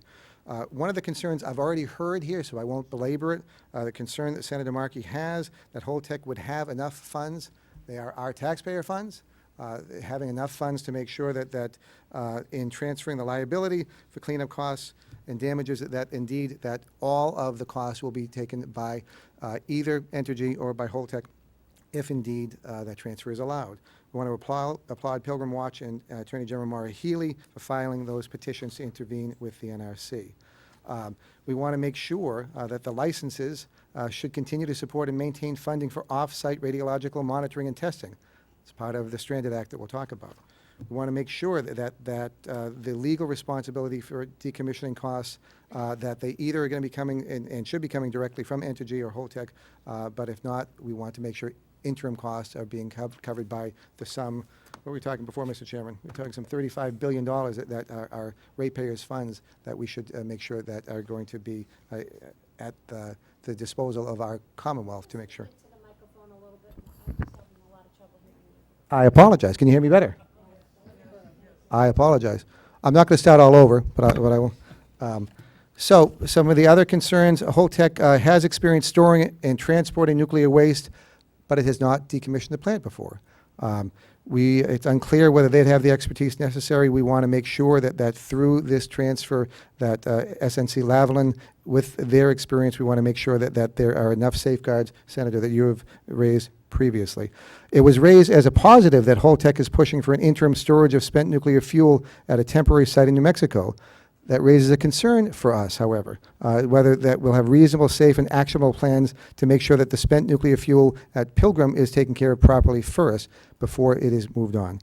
There are a number of other concerns that the gentleman to my left and the young woman to my right will address, but I do want to then jump into some of the legislation and then can come back with your permission. Please. So for some of the legislation, there are 3 pieces of legislation that I'll briefly touch upon. I was asked by the chairman to discuss the Stranded Act. This is legislation that has been refiled. It would create a task force to work across all federal agencies to identify existing public and private resources and funding that could benefit our affected communities. This would be a stranded nuclear waste task force. In addition, that task force would have to work with communities like Plymouth in the decommissioning process to help with economic adjustments long term, making sure that our communities are well prepared to address the social and economic challenges ahead. Part of the legislation, there'll be economic impact grants. We estimate that there'll be $9 million in grants that would come to Plymouth alone under this legislation. The reason why I want to start with the Stranded Act, much of it was informed by you, Mr. Chairman, when you came and said we should use that $35 billion that we have now, or some of the interest that's there, to make sure that we are, A, helping the communities. I heard one of our commissioners here talking about concerns for other communities, making sure that some of the funds in the EPZ zones would continue for those communities. As I mentioned, I live in Marshfield. Marshfield's already been told that they're going to lose 75% of their funding starting August 1st. That's unacceptable. So we want to make sure that the communities, while the spent nuclear fuel is being put into dry cask, we believe there should be 100% of the funding that would go to all the communities in those that 10-mile radius. These economic impact grants would equal $15 for each kilogram of spent nuclear fuel stored in the affected community. Even though I know we're here to talk about Plymouth, they would also do $2 million in grants every year for Roe. There's a Dry Cask Storage Act that this committee, and the members have helped inform, that is co-sponsored by our Massachusetts senators and representative here to my left, ensuring every nuclear reactor operator complies with an NRC-approved plan requiring the safe removal of spent nuclear fuel from the spent fuel pools and placed entirely in dry cask storage within 7 years. I do note that the plan that has been presented would expedite that, and I credit the fact that both Entergy and Holtec have said that they would meet that 7 years. Finally, just want to talk a Safe and Secure Decommissioning Act that is also introduced by Senator Warren, Senator Sanders, Senator Gillibrand, that would prevent the NRC from issuing any waivers or granting exceptions from complying with the safety and emergency preparedness regulations put forth in the Atomic Energy Act of 1954. So there are three pieces of legislation that Senator Markey has taken the lead on. With our remaining time before questions, can I have my compatriots who drove 2 hours with me today to Yep. make sure that they could also talk about the efforts of their bosses? So do we ask questions now? At the end. Hello, everybody. Is this good for everyone? Can you hear me? Great. So my name is Jessica. I'm the Senator Elizabeth Warren's regional director, and I do have a statement here. So Senator Warren remains extremely concerned about the management of Pilgrim Nuclear Power Station as the decommissioning process continues. Just weeks prior to the tumultuous shutdown earlier this year, Pilgrim was forced to operate at only 40% power due to seawater pump issues. This incident occurred soon after the Nuclear Regulatory Commission moved Pilgrim from a column 4 station to the worst safety rating a facility can have to column 1. Senator Warren has advocated on behalf of residents from southeastern Massachusetts to the NRC before Pilgrim shutdown, and she will continue to do so moving forward. As the decommissioning progresses, particularly with the license transfer from Entergy to Holtec still pending, Senator Warren will continue fighting to ensure safety, transparency, and accountability on behalf of her constituents. Thank you. Thank you, Mr. Chairman. I just have a few items to add to the two representatives from the Senator's office. First of all, to correct my colleague, Mr. Cantwell, I did not drive 2 hours. We have an office located right here in Plymouth, a new office, in fact, 50 Resnick Road in the Industrial Park. It's a very nice office. Please come by and visit us anytime. Just 2 items I wanted to mention beyond those that have already been summarized. The Nuclear Energy Modernization and Innovation Act, signed into law this past January, requires the NRC to report to Congress about many things, but it's specifically the role of community advisory boards for decommissioning nuclear power plants. So obviously the panel, the NDCAP panel is a great example of that. And initially, the legislation called for a minimum of 10 hearings across the country. And when the initial list was announced, Plymouth was not among those 10 sites. Congressman Keating did write a letter to the NRC urging them to include Plymouth, and they added Plymouth as an 11th site for that hearing. To my knowledge, the hearing has not been scheduled yet, but they are scheduled to begin in August, I believe. I did attempt to get some feedback on an update on when the hearing would be scheduled. September 10th, probably. Okay. We'll try to nail that down and get that information to the panel. The only other item I wanted to mention was legislation that the Congressman is an original co-sponsor of. It's H.R. 2699, the Nuclear Waste Policy Amendments Act of 2019, which would seeks to resolve the Yucca Mountain issue, if you will, by both including State of Nevada and stakeholders in that decision, and also to reform the financing mechanism to protect ratepayers and ensure the Department of Energy has adequate funding to construct a multi-generational infrastructure project. Of course, not an issue without controversy, but an attempt legislatively to get some sort of resolution or some discussion going on the issue of a permanent waste storage site. So those are the 2 items I just want to report on. Thank you. Thank you. Any questions from the panel? Patrick? Yeah, I want to thank you guys for coming tonight. Get the mic. You got to get the mic. Yeah, I just want to thank you guys for coming tonight. Thanks. I had a quick question. Back in 2015, the Old Colony Planning Council and the UMass Amherst did a study that looked at the impact of, this was before the announcement of the closure, what kind of economic impact would be created if the facility closed, and it was close to $500 million. And I'm kind of glad that you included in your legislation not only for Plymouth but the surrounding communities, because it does impact the whole region and the state in general, as a matter of fact. So whatever we can do to support your legislation, that'd be great. Thank you. Thank you. Okay. Any other questions? John? Jim, could you just repeat what you said. You referenced, I believe, $9 million. So that was to make sure that economic development and the emergency planning for the surrounding communities in Plymouth are fully funded. What was that again? I'll come back to it. Thank you. It may have been missed when I was not speaking very loudly into my microphone. So, for the Stranded Act, we looked at several ways of trying to have funding and manage to make sure that they would come back to communities. So there are economic impact grants. It's a non-competitive grant program that would go to every single community that is hosting nuclear waste.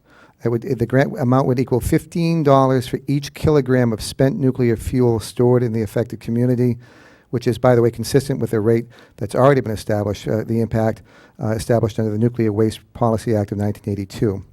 So we were doing estimates based upon what we have already here in Plymouth, and that estimate was it would be $9 million in grants. We'd be saying every single year. Okay, thank you. Paul? Thank you.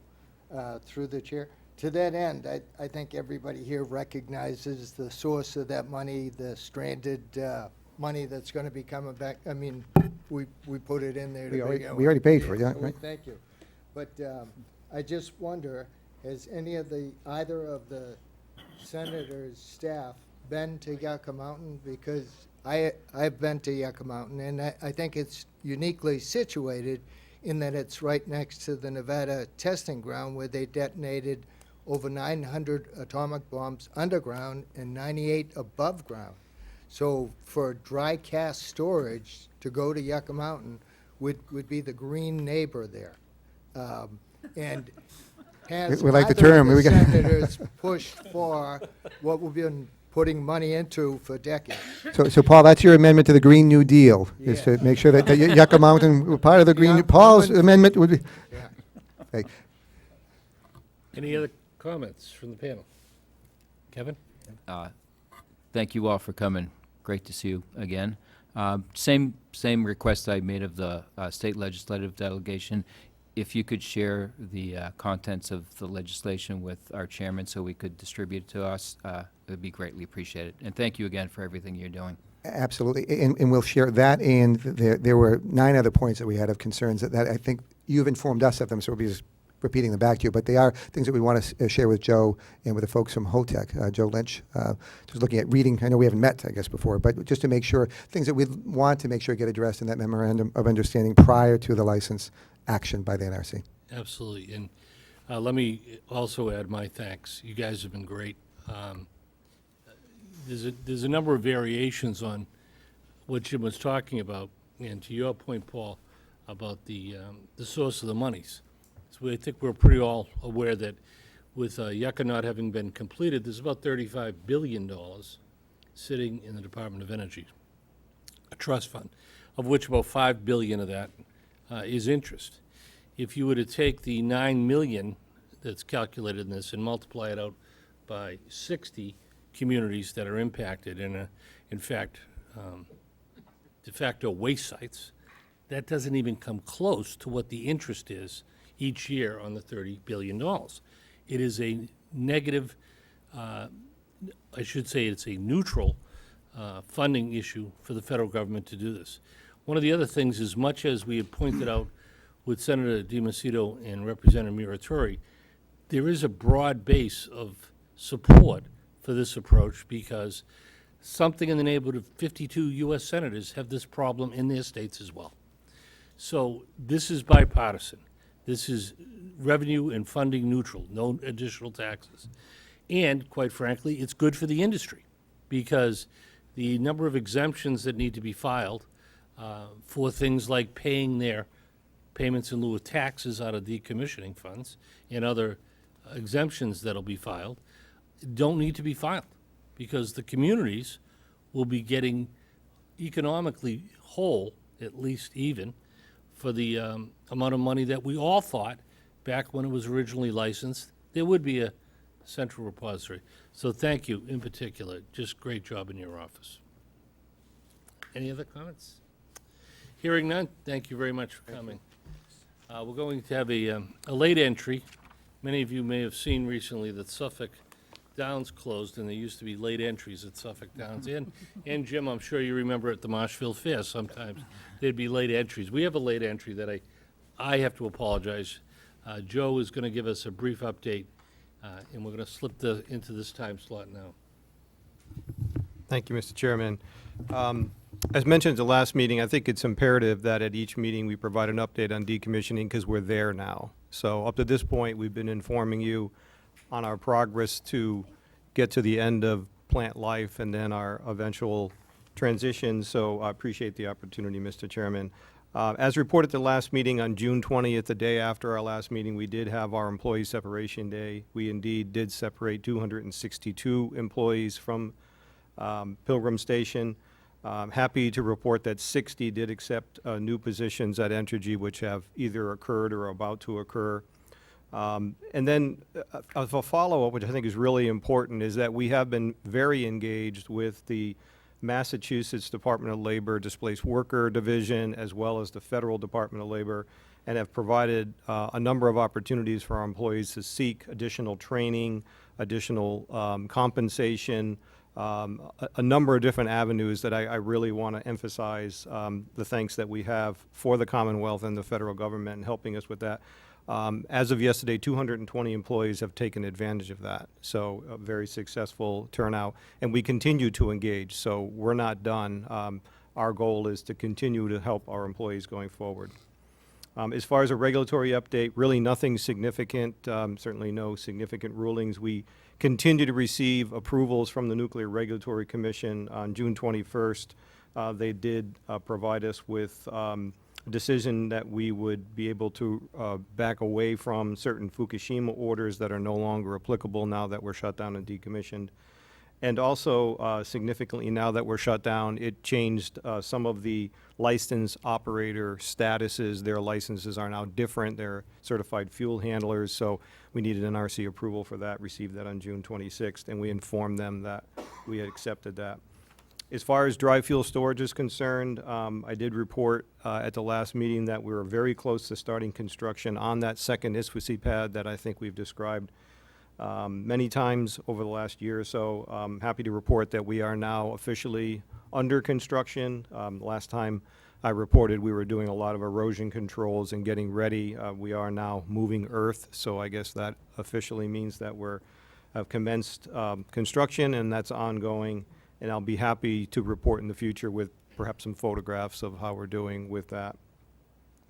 And then lastly, I gave an update at the last meeting on the Nuclear Decommissioning Trust Fund status, and that has not changed since the last meeting. And I'll be happy to take any questions from the panel. Any questions? Hearing none, thank you very much, Joe. Thank you. We're going to now discuss the annual report, which you received a copy of. And I'd like to first take a moment to say thanks to everybody that helped contribute to it. It's a difficult task when we do not have full-time staff in any respect. But would anybody like to make a motion to accept? Mr. Senator? Chairman, I would like to, for the purposes of discussion and for the purposes of passing, I'd like to make a motion that we accept the annual report as Is there a presented. second? A second. Is there a discussion on the motion? Yes. Mr. Smith? Okay. The good Mr. Smith. With all respect, I know we have the town of Plymouth Board of Selectmen's demands, and obviously they've changed from what's. You gotta grab the microphone. Excuse me. In our annual report, we have the original demands from the Board of Selectmen. Yep. Was it your intention to change that to reflect their present day? When I finished writing that, at that point, Paul, we did not have them. So And it was sort therefore- of cutting it off at that date for the year. I'm Okay. open to discussion. I have no pride of authorship on this. If I would think it would be better to keep it as of the end of June, because that was the same time, and not let it keep slipping out, but I don't have a, I can understand that. I don't have a bias either way. All right, I'll take back my comment. Mr. Rhodes? Sean, when you distributed the July 6th draft, you had asked for comments from members or panel members. And before we take a vote, I'd like to know, are you planning on incorporating any editorial comments or suggested thoughts or wording? I think you mentioned back to me that I should bring it up at the meeting, Sure, but if absolutely. everybody brings it up, it will be here till Exactly. 11 o'clock at night. So I can't vote in good conscience without knowing how you're planning on finalizing the document as it stands. The intention from the chair's point of view is to have a vote taken on the document as it stands to see where we are. Okay. If there are not enough votes to pass it as it stands, and we can always add to amendments once it's passed, then I think we're going to have to designate or have volunteers to pick up and do the edits and changes to bring it back for the September meeting. So from the chair's perspective, I'd like to take a vote. It's been seconded. Are there any other comments or questions? Hearing none, let's move the vote. And I think in this one, I would like to have a, Joe, did you have a comment before I move the vote? I'm still in concern that I don't believe there's enough in the current draft that adequately represents public input. I have provided in the past easy ways to do that, but they're not reflected in the report. I appreciate the fact that the names of the members of the public who have spoken in one manner or another are in there, and I think that's very helpful. But I think the report could easily contain two parts, as has been suggested in the past. One reflecting simply the website, the state's website, so that the comments from the public that are in the minutes of our meetings simply reference the website. Senator Wolf has been very good in the past of saying, you know, part of the purpose of this panel is to provide a public forum for public input. That's one. The other is documents that have been submitted by members of the public could easily be attached to that report in an appendix or something like that. Panel doesn't have to make any comments on them other than simply reference these are what were received from members of the public. And I think that would satisfy what I believe is our legislative charge in the duties spelled out in the legislation that created this panel in the first place. Okay. Would you like to amend the motion to? You want to frame that as an amendment to the motion? I was, Sure.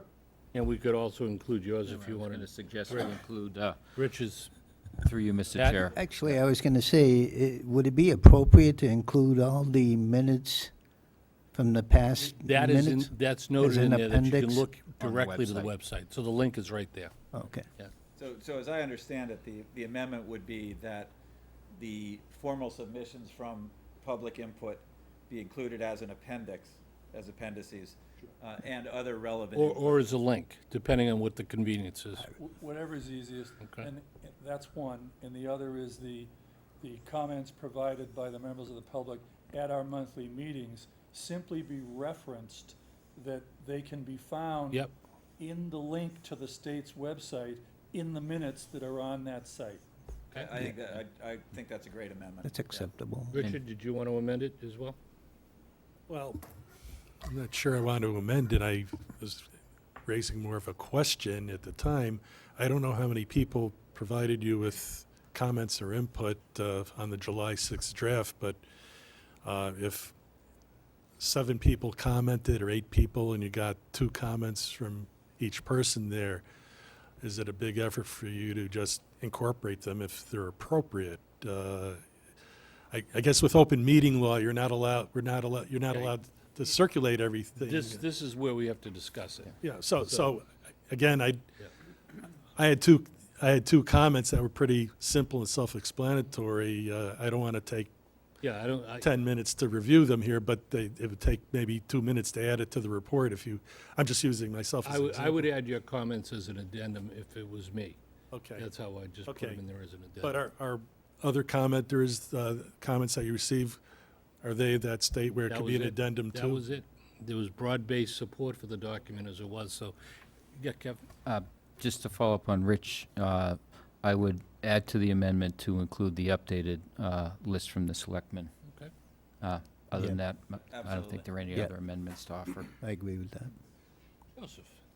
Mr. Chair, I do have a couple of comments, and I apologize for them coming in late, but given what we've heard today and really kind of an update on where we are, just the two that I want to mention out of the 5 that I have. One, recommendation 3 on page 16 is entitled Enact State Legislation. And I don't think that's endorsed by the entire NDCAP. So it's a recommendation certainly that certain members of the panel probably have, but for obvious reasons, you don't have consensus on that. The second one, which is less important, is there's a topic on page 18 called Workforce Training Needs, and it makes recommendations to have the interagency working group work with certain entities, provide training. I think we have more than surpassed that with the work that we've done at Entergy for our employees' benefit, so I see no need for that at all.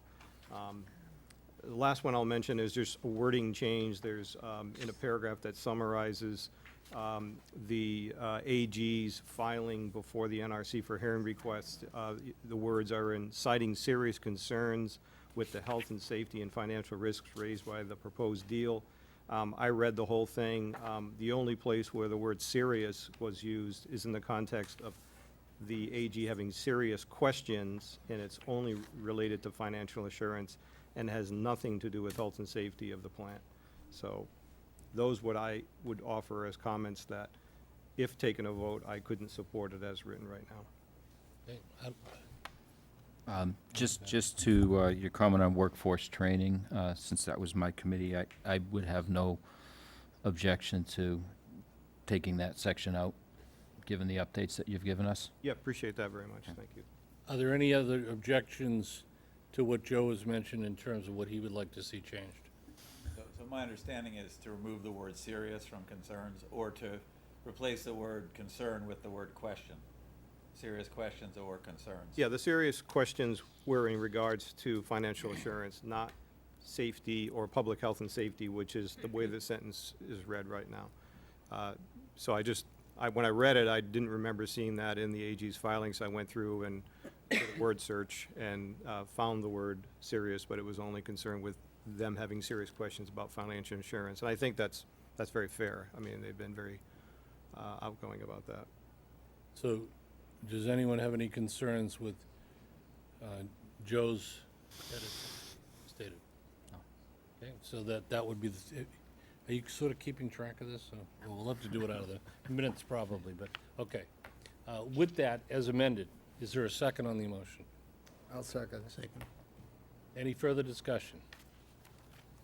We're going to take a roll vote, starting with you, John. Yes or no to approve the report as amended? Abstain. Yes. Yes. Yes, as amended. Abstain. I approve the amendments. Abstain. Yes. Yes. Yes, as amended. Yes, as amended. Yes, as amended. Abstain. Yes, as amended. Yes, as amended. Yes, as amended. That would be 12 votes. And despite the abstentions, it passes. So as my advice would be for all of us is we'll get out another version of this for the September meeting, because as you recall, we don't meet in August, that everybody will have a chance to look at it, make sure it's what we want, and we'll have a final discussion on the votes been taken, and it's been approved. So for the used folks in the state, you can tell your employers that the annual report has been approved as they had it. Now, we have one bit of old business. Joe, if you don't mind bringing it up. Thanks. I noticed in going over the minutes that our colleague Senator Wolf had brought up a really good issue in our May meeting, and it's never been followed up on. And it's been an issue that didn't come up just at that meeting, but it's come up at various times before. And it was about the confusion that exists with there are so many corporate entities involved. It's sometimes difficult to figure out what the responsibilities and liabilities are, according to you, Senator Wolf, in the whole decommissioning process. And you had asked if we could have some sort of a graphic that laid all this out. Good point, flow chart was the word you used. And also showing where the profits end up. Mr. Perriot, who was there from CDI at the time, suggested the panel put these questions in writing and send them to Holtec so that the proper Holtec reps could respond to them. I don't believe that's happened yet. Lots of other stuff going on. But when I went through the minutes, I thought it was so important an issue that I'd bring it up again so that it can be followed up. And I think that whatever document that Holtec comes back with to lay all that out will be very helpful in educating all of us to clearly understand more as to what all those entities are, what their responsibilities are, so forth and so on, because it just keeps coming up. You had also suggested, Senator Wolf, that Dave asked the IWG to examine whether Holtec's corporate structure serves the people of the Commonwealth, both financially and from a safety and experience perspective. I know there's been kind of a lot of discussion on that broader issue, but to the extent that that might be appropriate to have the, at least ask IWG. You can get the wording of it from the May minutes, but they were two good points that the senator raised, and I didn't want them to go unresponded. If I could just, Joe, I know in terms of distribution of work here, do you mind writing up the questions as it was characterized there and sending me a copy? We'll go through a draft, and then I'll send them off to the, Yeah. Let me see if there's anything more than the wording in the Okay. minutes that may be needed. okay. And again, you can pick up the phone or one-on-one. We just can't do it as any sort of deliberative process. Okay. Okay? Any new business? With that, I'm not hearing any. I'm very happy to say we've got about 40 minutes for public comment. And in particular this week, I want to note that Pilgrim Watch with Jim and Mary have filed another amendment to the petition. And since we've allocated 20 minutes, I wonder if you don't mind giving everybody an overview for 15 or 20 minutes on what the new filing is designed to do. And then we'll go into the regular public comment period. Two for the price of none. We're a team. Tag team. 24-hour team. Do you want to sit down then? Yeah, sit Oh, down. We'll sure. walk out together. I've got to excuse myself for a second. That way you won't have to fight over the microphone. Great. She never gives it to me. I was going to guess who might win that fight, Jim. We filed another contention, not an amendment. So this is a separate contention.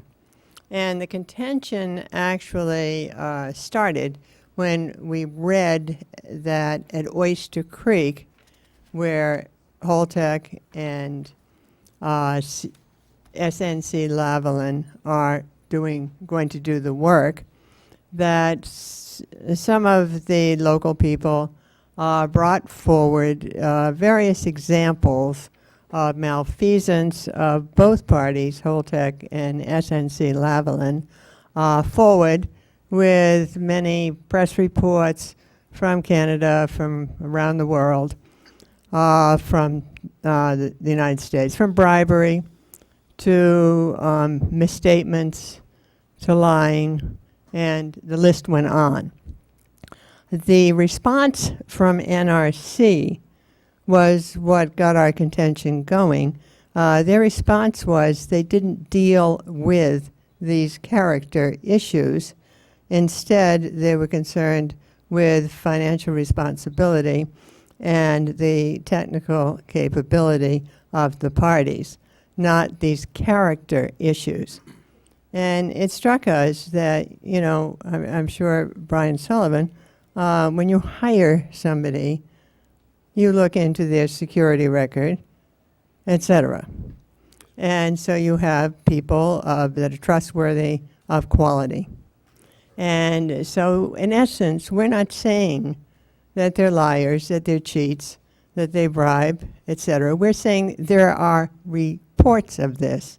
And our concern is with the NRC that before granting the transfer, they must demonstrate and look into these important character issues. And so, sum and substance, that is it. And we included a long list of illustrative examples of malfeasance on both parties. And there was much, much more. If you just Google search Holtec, bribery, for example, or what have you, if you SNC Lavalin, illegalities or what have you, you could spend your weekend doing that. So that is why we filed it, and I would underscore the importance of what went on tonight, the importance of having things in writing so you have guarantees, you have proof, importance of legislation,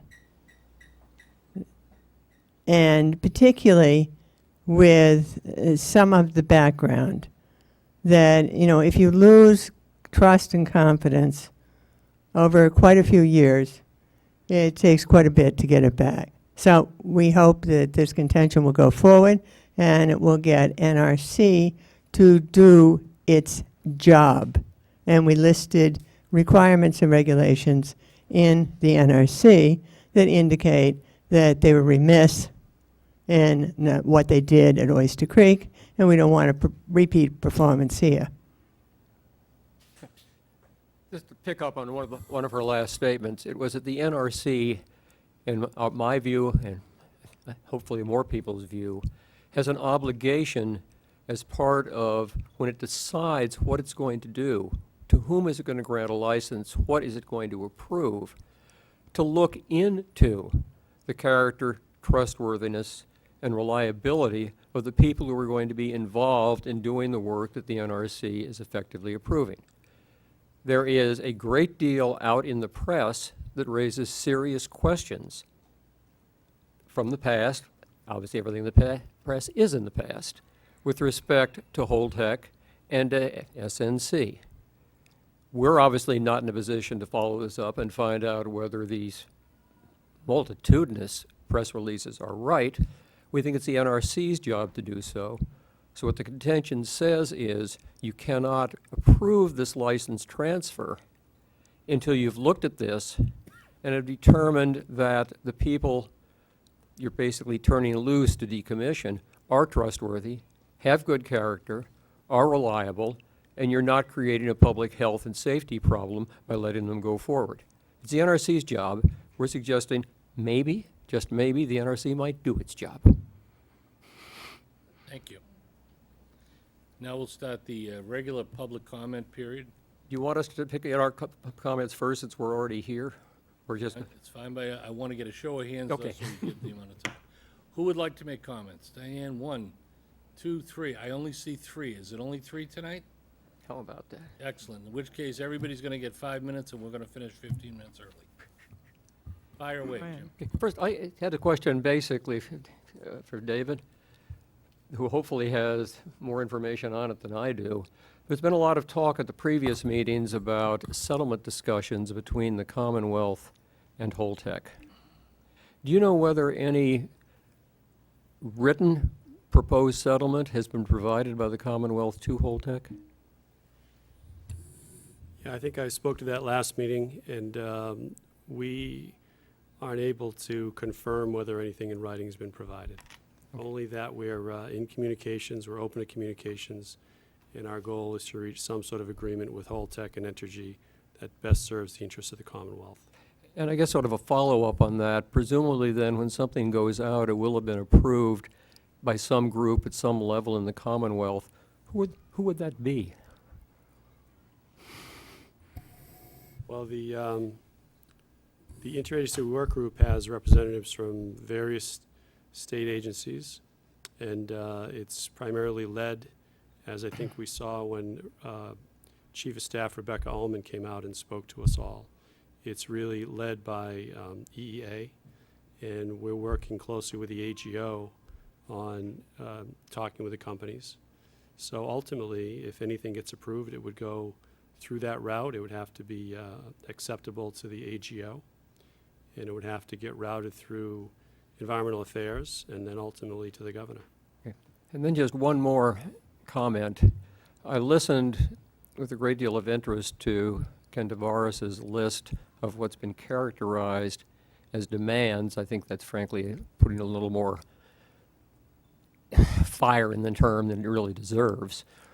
But what I noted was that Plymouth's concerns and its priorities are very much the same as the priorities of all of the surrounding towns, and they repeat, not quite in the same words, many of the priorities that we've put forward and have given copies to you. I don't know what the Commonwealth is going to put forward in its offers of settlement to Holtec, but I suggest that everybody in EEA and everybody who's involved in that needs to remember something. That even if the Commonwealth settles this, if this goes forward, you've got two people in front of you who may spend the rest of their lives working on it. Because this whole situation, this whole proceeding in the NRC is not going to go away until we go away. And if our priorities are not essentially met, you're going to have a great deal of trouble convincing, or Holtec's going to have a great deal of trouble convincing Pilgrim Watch that it should agree to settle and let them go forward. We would want written assurances that what we have in our priorities is accomplished. With that, we might, and hopefully we'll get them. Hopefully the Commonwealth will get them and is looking for them. But it's going to take two people to agree to settle this before it goes away. The Pilgrim relicensing procedure that my wife essentially did alone went over 6 years. I don't think anybody wants to delay this whole operation getting going for 6 years. But that's the type of thing you can be looking at unless people can reach an accommodation. And people have talked a lot about, oh, gee, what do you have to make sure this happens? The only thing we have, and the Commonwealth has, is that, look, if you want us to agree to let this go forward and just put this whole license transfer application proceeding behind you, you've got to agree to the things we really think are important. And we won't agree otherwise. Thank you, Jim. Mary, Hey. anything else to add on that? I think it's called two to tango to summarize what he was saying. Takes two to tango. What I was going to talk about something different. Yeah. I heard in the discussions, both in some of the priorities from Plymouth, some of the priorities from the legislators, state and federal, an emphasis that monies should be paid until the spent fuel pool is emptied. Monies for, let's say, to towns in the state, for example, off-site emergency planning, until the spent fuel pool is emptied. Monies for MDPH for off-site monitoring until the spent fuel pool is emptied. Prior to the recognition that it was in the public interest and industry's interest financially to get that spent fuel pool emptied as soon as possible and then be able to cut the workforce and also use the decommissioning trust fund and not their own money to do this, that the issue of emptying the pool as quickly as possible is not really an issue. But it also implies that risk ends when the pool is emptied. And we know that is not the case. Risk remains until the fuel is off-site. At a lesser degree, perhaps, that can be discussed, but it's there. It's there because we've heard a lot about thin-walled casts and the inability to fix them and monitor them to see through the concrete to the canisters. We've heard all this. We know all this. And we know, absent a security barrier, that it is susceptible to line-of-sight attack. And so it would seem reasonable to expand our requests to amend the legislation to say, for example, in the emergency planning bills, that the same amount of monies that are received during operations would be received until the pool is emptied in that 10-month period. But a ratcheted down payment would continue until that fuel is off-site. And certainly the same for monies for MDPH. You need, clearly, lots of money. As buildings are coming down, if there were a fire in a building that's contaminated, you needed to assess samples that are taken. And so the risk doesn't end, and you shouldn't buy into that. You don't need the same amount of money going forward, but it should be commensurate with risk and go forward until the fuel leaves the site. Just a suggestion. Thank you. Thank you very much. Diane, you're up.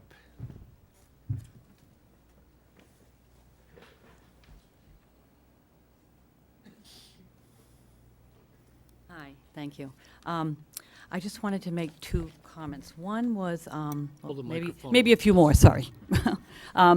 Number one, I don't know, I'm going to talk about Yucca Mountain, and the challenge here is that the waste is unfortunately going to be here for decades, and we need to prepare for that. The town of Plymouth and this whole area needs to be protected from the waste. As Mary said, it's going to be a risk for decades to come until it is off the site. Chair of Alison McFarland was the chair of the Nuclear Regulatory Commission, and a geologist from MIT, she's now at Georgetown University, stated that the deep repository has to be scientifically based, and it has to be dry and stable, and Yucca Mountain is neither. Period. If anybody would like that statement from her, I can send it to you. So we look at the state of New Mexico, where Holtec is trying to open up an interim repository.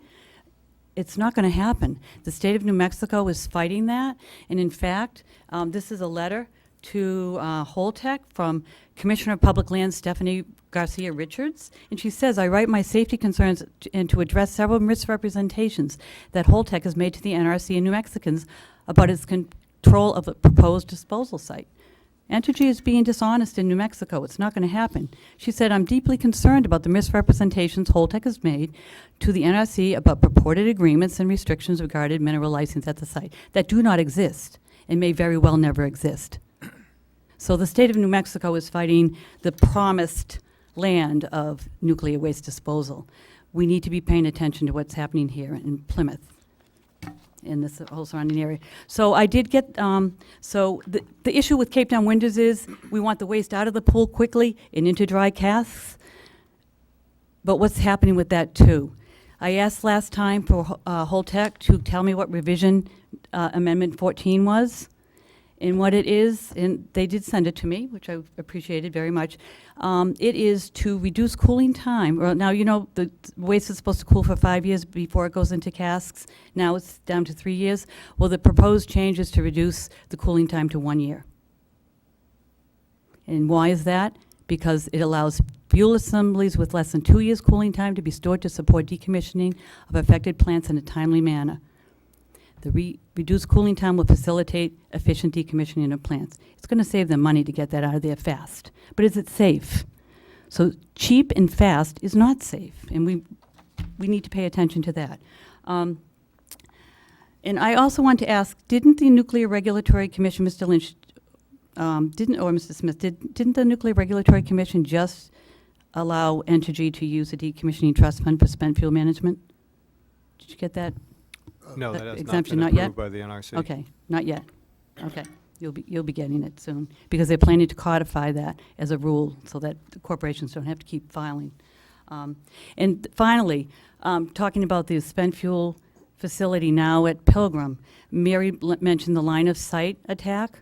Well, in 2 weeks, I'll be in Plymouth District Court because I've been on the property with NPR reporters for over a half an hour, looking at those dry casks, line of sight, and no security came out. And that wasn't the first time. I've done that multiple times with multiple reporters. And I was finally charged with trespassing when the police came to my house in Harwich to say, were you in Plymouth? How's that for security? I'm not feeling very secure. And finally, corporations in their fiduciary responsibility to their shareholders do not trump public safety. Public safety has to come first. And that's why we trust you to do your job and speak up for the people of the Commonwealth and protect us. Thank you. Thank you, Diane. Joe and anyone else from Holtec, not to put you on the spot, but in the interest of fairness, some things have been said that you may or may not want to have an opportunity to respond to. So if you do, even though it wasn't prepared or anything else, I want to offer you that time now. We have 20 minutes if you want to comment, but if you don't, I understand, and I understand with no prejudice that, you know, you're just hearing them, so. I appreciate the opportunity, but We'll pass? decline. Then do I hear a motion to adjourn? So moved. Second. All in favor? Aye. Opposed? Adjourn. Remember, no meeting in August.